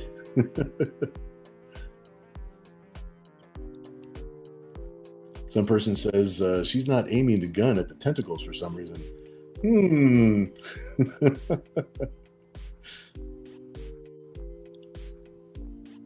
Platinum says Red Monica is a great choice, by the way. Cool. Yeah, I'm glad you like. I really like. Joe Mad's artwork is some of my favorite artwork, and Red Monica is definitely. I like that character a lot, for no specific reasons. I know, no tentacles, no. Platinum says she's going to shoot the guy with the cell phone taking the picture. All right, it is the stroke of midnight, my friends. I'm going to go ahead and start the countdown. If you want to continue bidding, you can. I'm just going to go ahead and keep on typing down from 9 as soon as the field clears and allows me to type in the next number. So we're at 8, 7. I don't know. Sometimes it's quick and sometimes it's slow. 7, 6. 5, 4,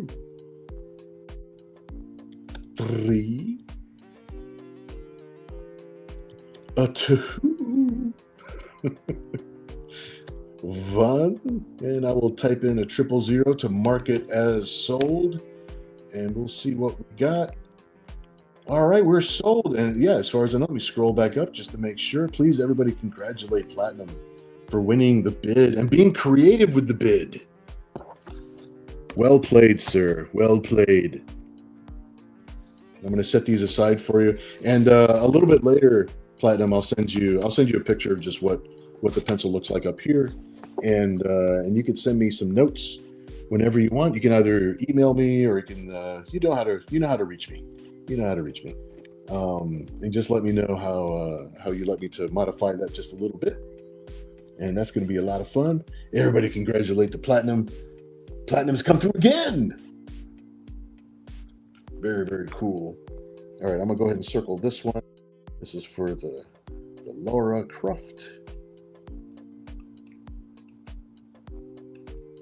I'm going to write down color mod, because that's what we're doing with your piece. Awesome. Got a lot of awesome artwork thanks to Platinum. Sweet. All right, well, we got a couple of things that we are working on tonight. So we'll do a little bit of inking on one, a little bit of inking on the other before we call it a night. I'll set these up here. These are the ones that I was working on for today. Got to catch up. Chet's got a nice list of pieces. It's like I'm gonna start. I gotta start working. I gotta finish that list. Platinum says, "Thank you, thank you." There goes my New Year's resolutions. But it's for the sake of art, my friend. And I think we're building something really really good together here. I think we're doing something really good. I think our group is growing, and we got a lot of cool stuff. Got a lot of things to look forward to. I think it's awesome. Christy Hen says, "Platinum, nice." Ken says we need a Red Monica versus Tentacle piece. Red Monica, nice. I'm gonna have to put a pin in that. That's a good idea. Kevin says, "No mod, we want hot tentacle action." Chris says, "Yep, that would be cool one, Ken." Yeah, I totally agree with Ken on that one. Platinum says, "After we get that one finished, you could send them to me until that other thing is done." Yes, indeed. I'm excited about the other thing. But yeah, before I mail this other stuff to you, we'll definitely finish these. We'll definitely finish this piece for you, so that way you get all this stuff in the mail at the same time. That would be awesome. Very, very cool. Well, all right, guys, let's ink for a little while. Let's ink a little bit of Purgatory first, and then we'll ink a little bit of Quid. I know we're going over a little bit tonight, so I know you guys may or may not plan for those kind of things to happen. So if you hang out with us for the remainder of the show, I appreciate it.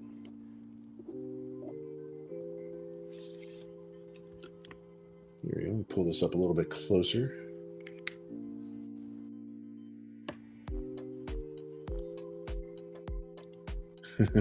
Chris Deanne says, "Add the Red Monica to my list. I'll pick it up as a commission." Well, you know, my friend, if you're serious, I will add it to your list. It won't be a commission rate. I mean, it won't be at the auction rates. It'll just be the regular rate. If you go ahead and comment that that's okay, then I will go ahead and write that down on my scratch sheet of paper here, and I will put it on your list for a Red Monica on your list. And let me know if you want it in black and white or if you want it in color. Just to be sure. If it's a black and white single character, it's 100. If it's in full color, it's 150. So if you want to let me know in the chat right now to put a green light on that, I'll set that aside just so I know that we're doing that with you. That'd be awesome. Ken says, "I'm glad I could inspire." You do, my friend. You inspire. Platinum says, "My mother doesn't have any more peanut brittle, so you and Kat will have to wait until near the end of the year." I got you. Kat is going to be sad about that because she is a peanut fiend. But I will look forward. I will look forward. I will still be waiting. I'll still be waiting. Bribing with bags of peanut brittle. Christy Ann says, "Black and white, please." Excellent. Okay, I'm going to write that down for you, dude. Awesome. Yeah, I'll put that down on your list. All right, I'm going to write that down right here. Make sure I don't forget. And then I will put that in your drawer to include it with your order. So, Red Monica. I'll love it. Thanks for the inspirations, my friend. Let's see, let me find... Oh, there we go. That's the pen I wanted to get to. You guys are awesome, brother. Awesome. All right, let's do a little bit of Purgatory.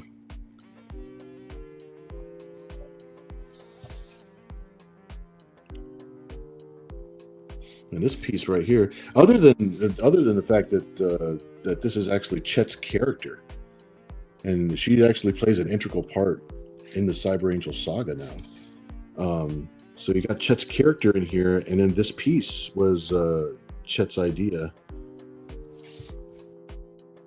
as far as what's going on here with Purgatory, and then we've got the little tiny evil Ernie and little tiny evil Nira. So fun, dude. I love this.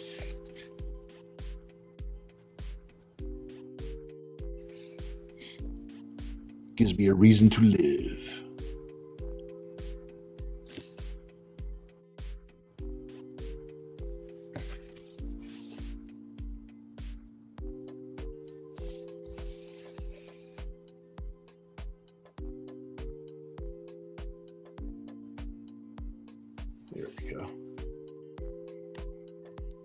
Always got to be careful with the little tiny lines. The big sweeping lines, sometimes you can get away with a lot. But with the little tiny lines, you got to be super careful.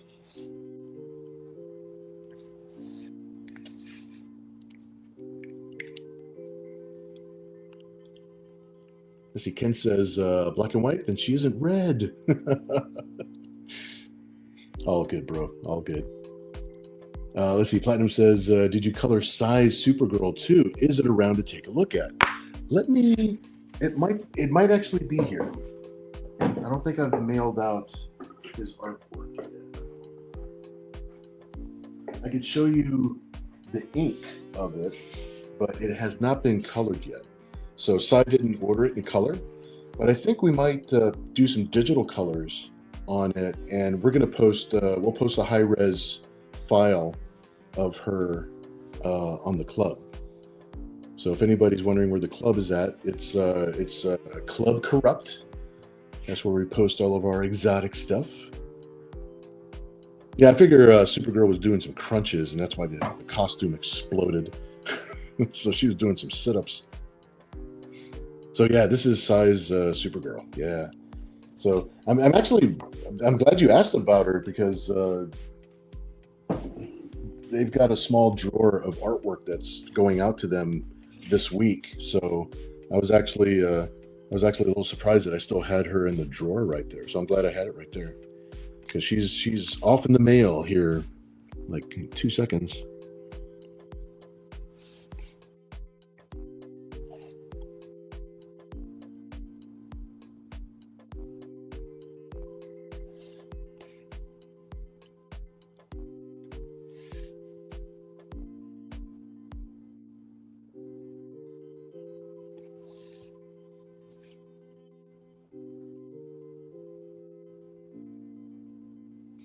There we go. I wanted a certain expression on her face. It was just making sure I get the little lines where I want them to be. But yeah, drawing that Supergirl is, like, no pun intended, but it was super fun. I like the design of. I mean, don't get me wrong. The canon Supergirl is always going to be, my blonde, blue-eyed with the mini skirt. But but I really did like Sasha Kale. I don't know if I'm pronouncing her name right, but I really liked her version of Supergirl because it was different. It's like precisely because she was very different. When it comes to any of the Snyder influenced, the DCEU, that was basically Snyder's version of DC. When it comes to any of those interpretations of those characters, I always think of them as Elseworld versions of the characters. I don't think they really expected people to accept that version of the character as the canon version of the character. You know what I mean? So, I think the fuss over, if you like the Snyderverse better, or if you're going to enjoy the gun version of DC coming up, it's kind of a moot point, because there's a different version of DC that comes out every couple of years, man. It's like there's always going to be a different version of this stuff coming out. So I enjoyed all the Snyder stuff. I mean, for all of its, there are lots of story quirks and things like that. That it's like I totally agree. It's like there's things about it that weren't top notch, but there were lots of things that were. There were lots of things that were really fun.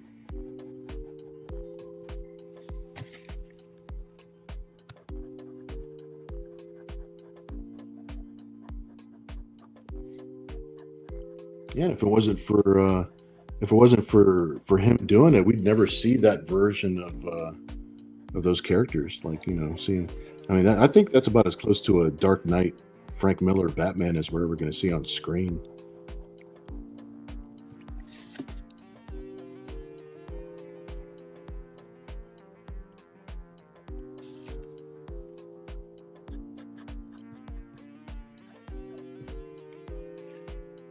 There we go. Let me see where you guys are.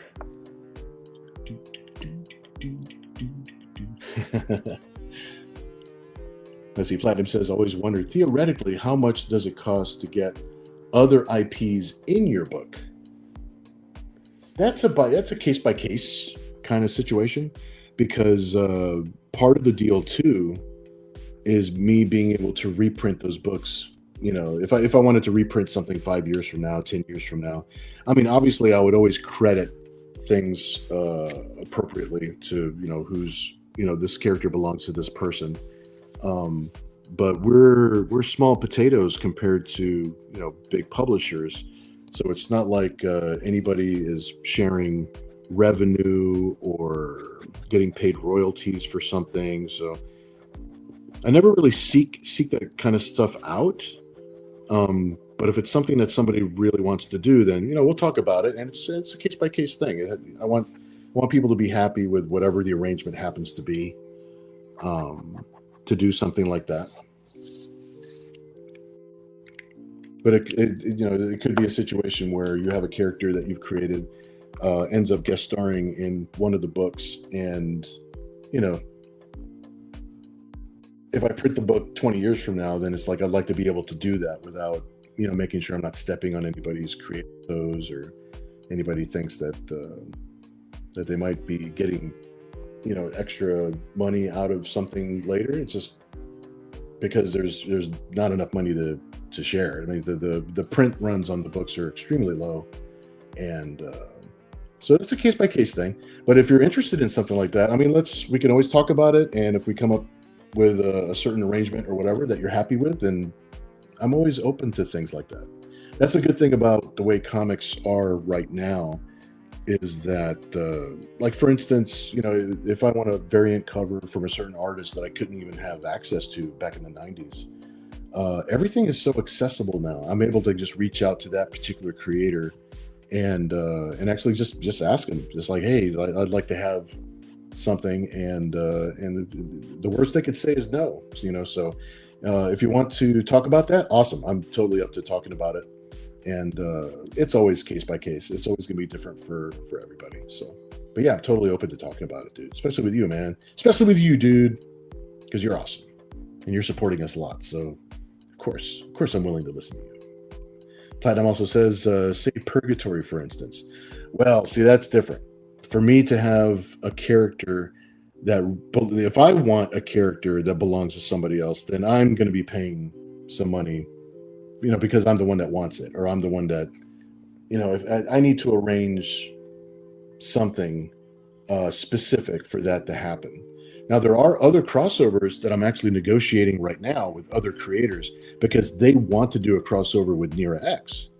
So, similar to some of the crossovers we did in the 90s, what might end up happening is that we actually just borrow each other's character for an issue, and then like, they publish their version of the book, I publish my version of the book, and then we're not actually paying each other real money. We're actually just depending on the sales, but we have the permission to use the characters. That's what we did with some characters back in the 90s. We're able to, but it's because both parties wanted it to happen. But if there's a character, I'm just asking somebody out of the blue, hey, I'd like to have Lady Death in my book. It's like there's no reason to think that they would just jump on that and be like, oh yeah, of course, and something like Lady Death, I don't see that even being a possibility. It's like, it's one of those things where that comes about through conversations and friendships, and whether or not both parties feel like they're getting what they want out of that arrangement. So it's even with stuff like that, it's case by case basis. Again, there's no standard way of doing it. It's basically, the worst that they could say is no.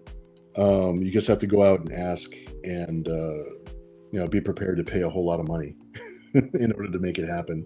If it's you're trying to get a popular character into, like if I was asking to do a crossover with Billy Tucci's She, it's like there'd have to be some kind of exchange, some kind of what is he getting out of it? What am I getting out of it? Is he even open to having a crossover? That's something, because he might have stories that are set in place that crossovers might mess up his the stories that he's got lined up. So everything's a case-by-case basis. Everything is a lot of conversations and just seeing where everybody stands with everything. So Kevin says, so Supergirl is showing up Power Girl. Yes, the boob window got way bigger. He's like, you may have big tits, Karen, but I had the abs to die for. Ken says, Latina Supergirl for the win. I know, right? That was another thing too. She was like the first Latina Supergirl, so that was another.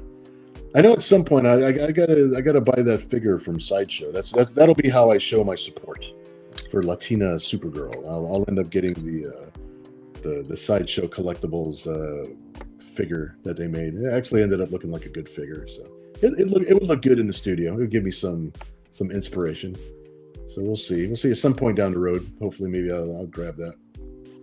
Platinum says Henry Cavill will be my number 2 Superman right after Chris. Christopher Reeve is our number 1, but he's our childhood Superman too, man. It's like, and those special effects didn't even exist until they came out with that movie. So yeah, I love Christopher Reeve so much that I'm willing to ignore Superman 3, 4, and 5, just to be on the table. It's not like it was perfect all the way through. But the first 2 Superman movies, yeah, that's like a portion of my childhood belongs to that, right? So Platinum says, I get the non-widescreen thing is old school, but after I saw the difference in how it makes a scene, I never want to see anything but widescreen. Yeah, it all depends. I drew an issue of Nero one time. I drew it sideways so that every single page was a widescreen. You had to flip the book like it was a calendar. But yeah, I like different formats for different things. Different things work better for different things. One day I'm going to learn how to draw in IMAX, and then we'll see what happens. Ken says, agreed, Platt, and Michael Rosenbaum is the best Lex. I think so too. He did things with his Lex Luthor that I'd never seen before. And for instance, like the fact that he was actually best friends with Clark for like a long time, actually living in Smallville. And I could see that being the reason why, as an adult, like Lex never really like outright kills Superman and Superman never outright kills Lex is because they're childhood friends. It's like, I thought that was a really cool layer to the whole thing. And I really liked him as Lex too. It wasn't just a one-dimensional.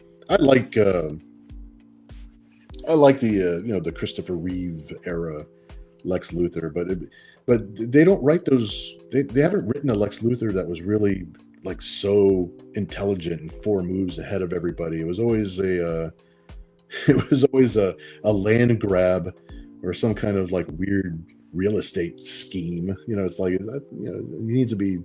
Lex Luthor is much more evil and smart, and so I thought his Lex was headed towards being that Lex. But then all the personal stuff, all the friendship stuff was like, wow, there's a lot of layers to this guy. So yeah, I like Michael Rosenbaum's Lex. We're probably the best. I think so.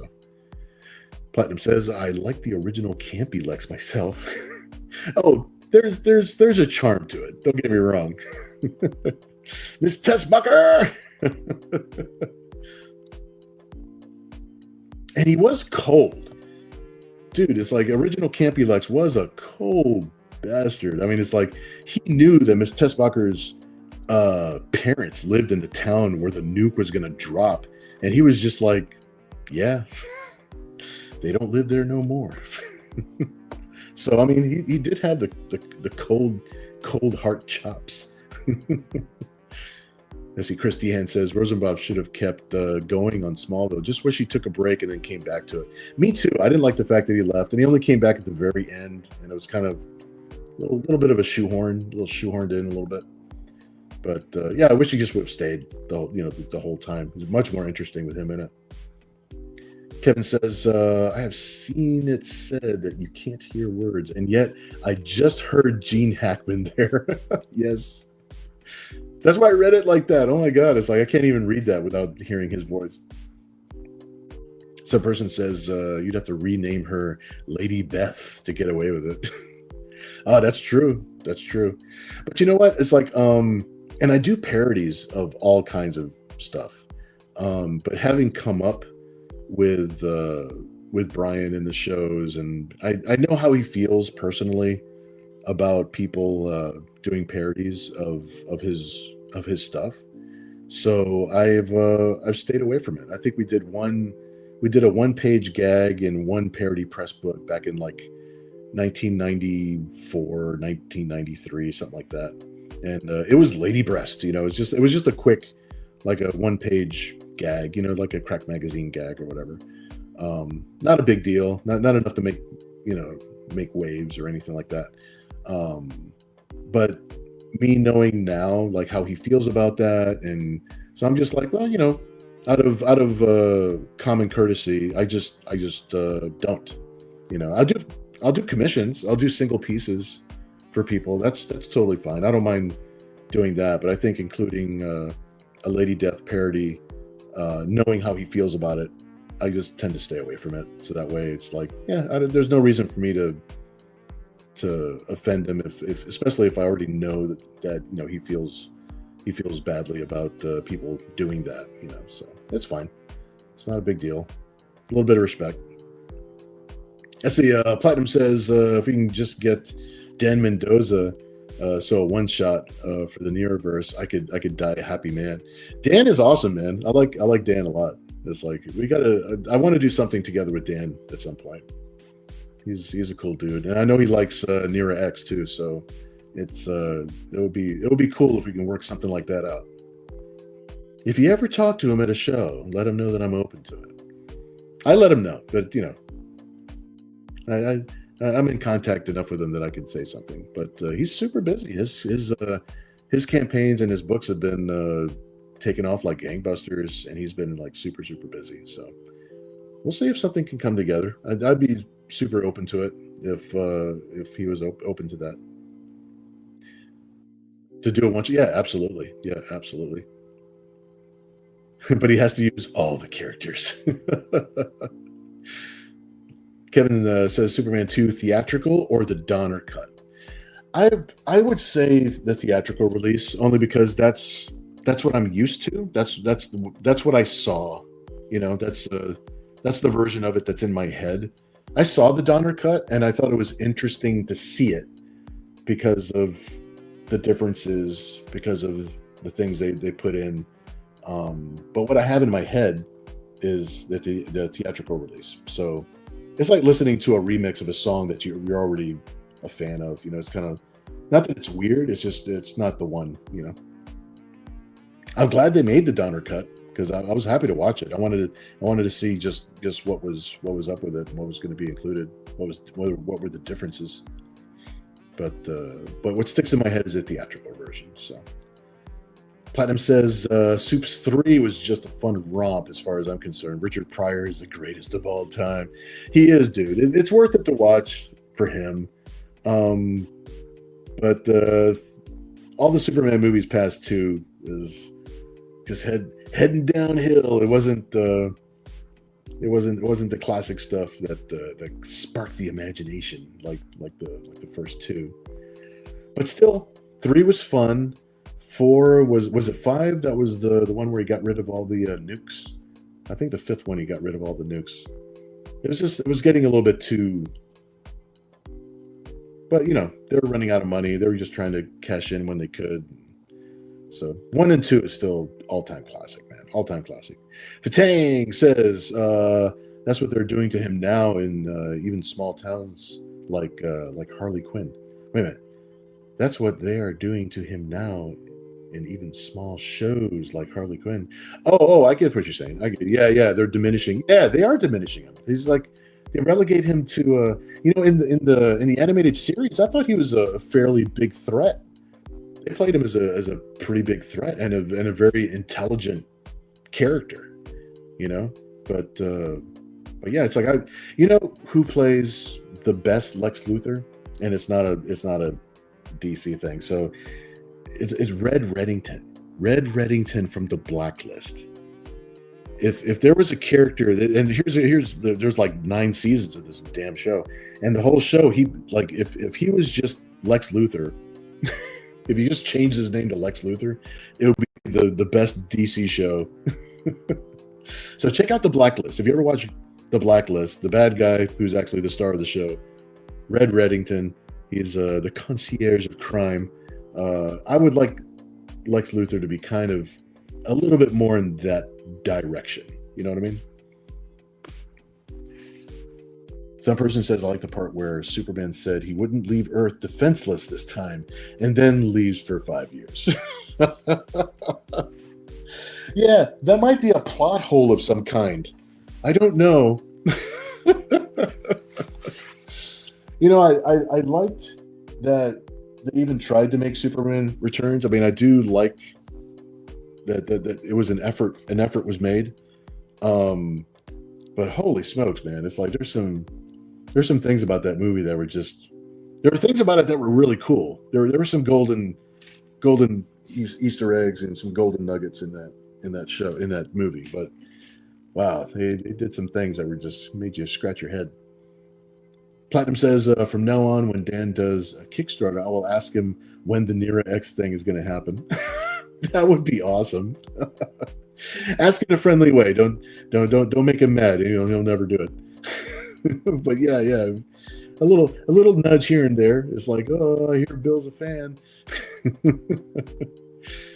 Some person says Superman 3 was unique for having a drunk Superman. Okay, that part was a gold nugget in that movie. Like, it wasn't like overall like, you know, like the strongest movie, but having the evil Superman, the evil drunk Superman, and then having Clark fight basically himself, I thought that was pretty cool, especially as a kid. I mean, I freaking loved it as a kid. But yeah, that was good stuff. That was good stuff. I have to agree with that. Like I said, it's like there's always gold nuggets, even movies that people have a large problem with. There's going to be a lot of gold nuggets to be found. Yeah, some of these holding lines on the outside, I like to use these Pentel brushes. They're the best. Let's see. Platinum says, well, Lex is the forbidden demographic. That will be getting better though with when the money runs out. It's true. That's true. They'll go back to it. They'll see what, I don't know. We'll see what the new James Gunn version of Lex. I do like. God, I forgot his first name. His last name is Holt. The actor who's going to play Lex Luthor in the new Superman movie. Christopher Holt. I forget his name. He played Beast. He's played a lot of cool characters. Lots of different kind of movies. But I'm really, really hoping that they write his Lex Luthor like just very intelligent and very just an evil guy. I shouldn't be rooting for him, but at the same time, it's like, you know, it's Lex Luthor. So we'll see what happens. Only time will tell.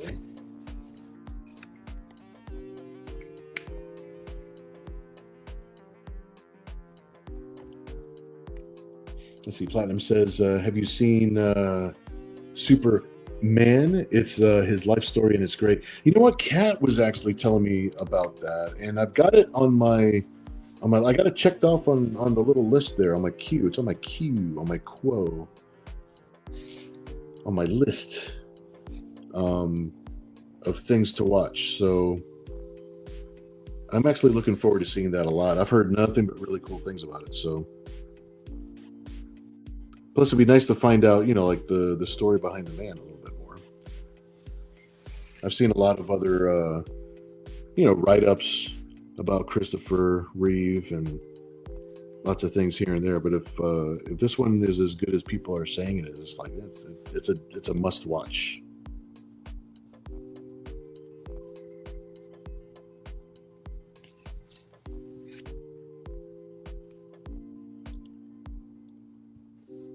Yeah, that's what I was thinking too. I'm thinking it's going to be the kind of production that makes you want to cry. I'm a man. I could cry.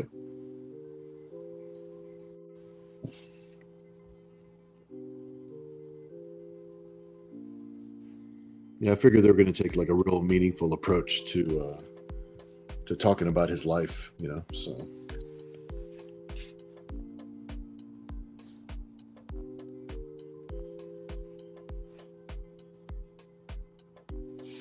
yeah, I started working on Quid. I figured we're going to wrap up the evening with Quid. I just wanted to do some like large sweeping lines to kind of wind down the evening.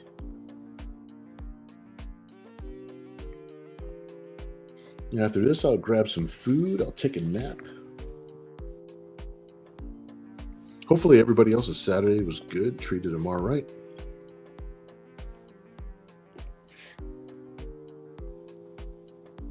This is definitely a part of Saturday that I look forward to, just to be able to hang out and talk about movies and comics for a little bit with you guys, draw some artwork. So this is a nice topper on my day. I'm glad we could do stuff like this.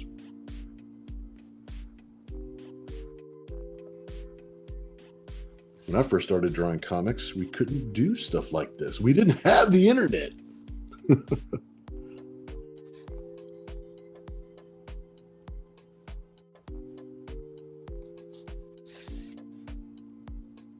So yeah, it's pretty cool.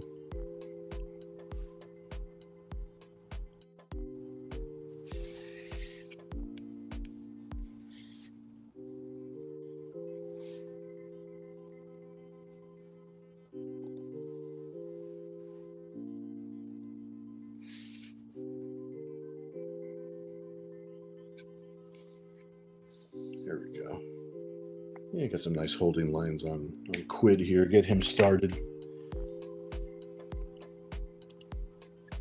Christiane says, how many art pieces do you usually have going on at a time? I've got a stack. There's always a stack and a drawer, and there's typically a couple of books. Sometimes what sets me back is like if I'm going through the commission list just by itself, it's pretty good. Everything stays pretty steady. I like having like a couple, several different piles of artwork going at the same time, because each pile of artwork is very different types of characters and different types of things. So it really keeps me fresh when I come back to like our Nira stuff, or I go back to another thing that I'm working on, or whatever it happens to be. I really come at it with fresh eyes, So it keeps me busy, but it also keeps me really fresh and looking forward to it. The thing that might slow me down more than other things is when there's like book deadlines, or like, because right now, like I'm lettering a graphic novel that Kat is now coloring, and it's like 150 pages, I think it is. So so that sets me back, by because I'll be lettering things as she's coloring them for a little while, and like that, so we're just constantly juggling back and forth. There's all kinds of things happening all at once. Platinum says you also get shots of some of his friends that make you sad too, like Robin Williams. Yeah, there was a lot of things that I didn't know from back when I was a kid. Like what celebrities were friends with what celebrities, what actors knew what actor. Different actors. Like that one scene of I say a scene like it's a movie, but it's like I saw where Robin Williams went to go visit him, and he's just being so affectionate and nice to him. You could tell they've been friends for a long time. They're really, meaningful friendships, So it's pretty cool to see that. Platinum says, choices in Bill's life. Short, fat, or sweeping lines, or pizza. Yeah, pizza does get 2 votes. This is true. Maybe a calzone or 2. It depends on the day. Kevin says, I'm surprised Quid didn't do anything more interesting with his malleable form. Make love, not war. Perhaps for the Club Corrupt version of the book. I know for this version of the book, for the 32 year, whatever the book actually ends up being called, the cover's not going to change. It still has a big 30 on it, celebrating her 30 years. But it's going to be basically a general audience book, so he can't get but so interesting. But he can get interesting in other places. It's okay. There's a time and a place for it all, my friends. No wonder Nira shoots at him. Get away. Kevin says, you believe in the hereafter, Nira? Then you know what I'm hereafter. Oh my God, that is such a good line. Oh my gosh. Well, guys, I think we're going to be wrapping up for tonight. We went over by a little bit, but it was still super fun to hang out. That's what it's all about. Got to ink a little bit, got to draw some cool stuff, came up with some cool ideas. Let me see here. Let's make sure I got this other stuff set up all right. Let me check my calendar real quick for next week, because I'm not sure what next week even is. I'm pretty sure I'm going to be here. Yeah, as far as I know, yep. As far as I know, we should be here next Saturday again. Same bat channel, same bat time. 10 o'clock Eastern Standard Time on Saturday. Yes, and then the rest of the week is going to be a lot of things going on. I might post. There's going to be a couple more posts up on the Patreon page, with some more pieces that have gotten some color or some ink from our shows. So I'll be posting some of that stuff up there this week. And let's see. Other than that, I'm working on. Gosh, I've got like 4, maybe 5 days to letter the rest of this book that Kat is coloring. And then I'll be right back on Nira X. I got to start working on Dark Seas number 3 here in about 5 minutes. So I'm helping Tom finish the very last of the commission commitments for the last issue. So that way he can mail off the last of the thing. So he's waiting for me. It's like, yeah, Tom's doing fine. He's actually waiting for me to finish a couple commissions and get that in the mail to him ASAP. So that'll probably be the first thing I do this week. Because I really wanted to do that last week. So I'll have to do it this week now. So that's what's happening. That's what's good. If any of you actually supported the Zen Bounty Wars book, I do have more updates up on the Kickstarter page. Everything's good news. Things are going to the printer. Everything's coming back to the studio here pretty soon. I'll be able to fulfill that like very soon. So everything's going good. Other than that, I hope everybody has a good night. Please enjoy the rest of your weekend. I know tomorrow there's going to be some football, and there's going to be some new movie previews and stuff. So yeah, man, enjoy and have a good night. Goodbye, everybody. Thanks again for a great Saturday. We'll see you again next week.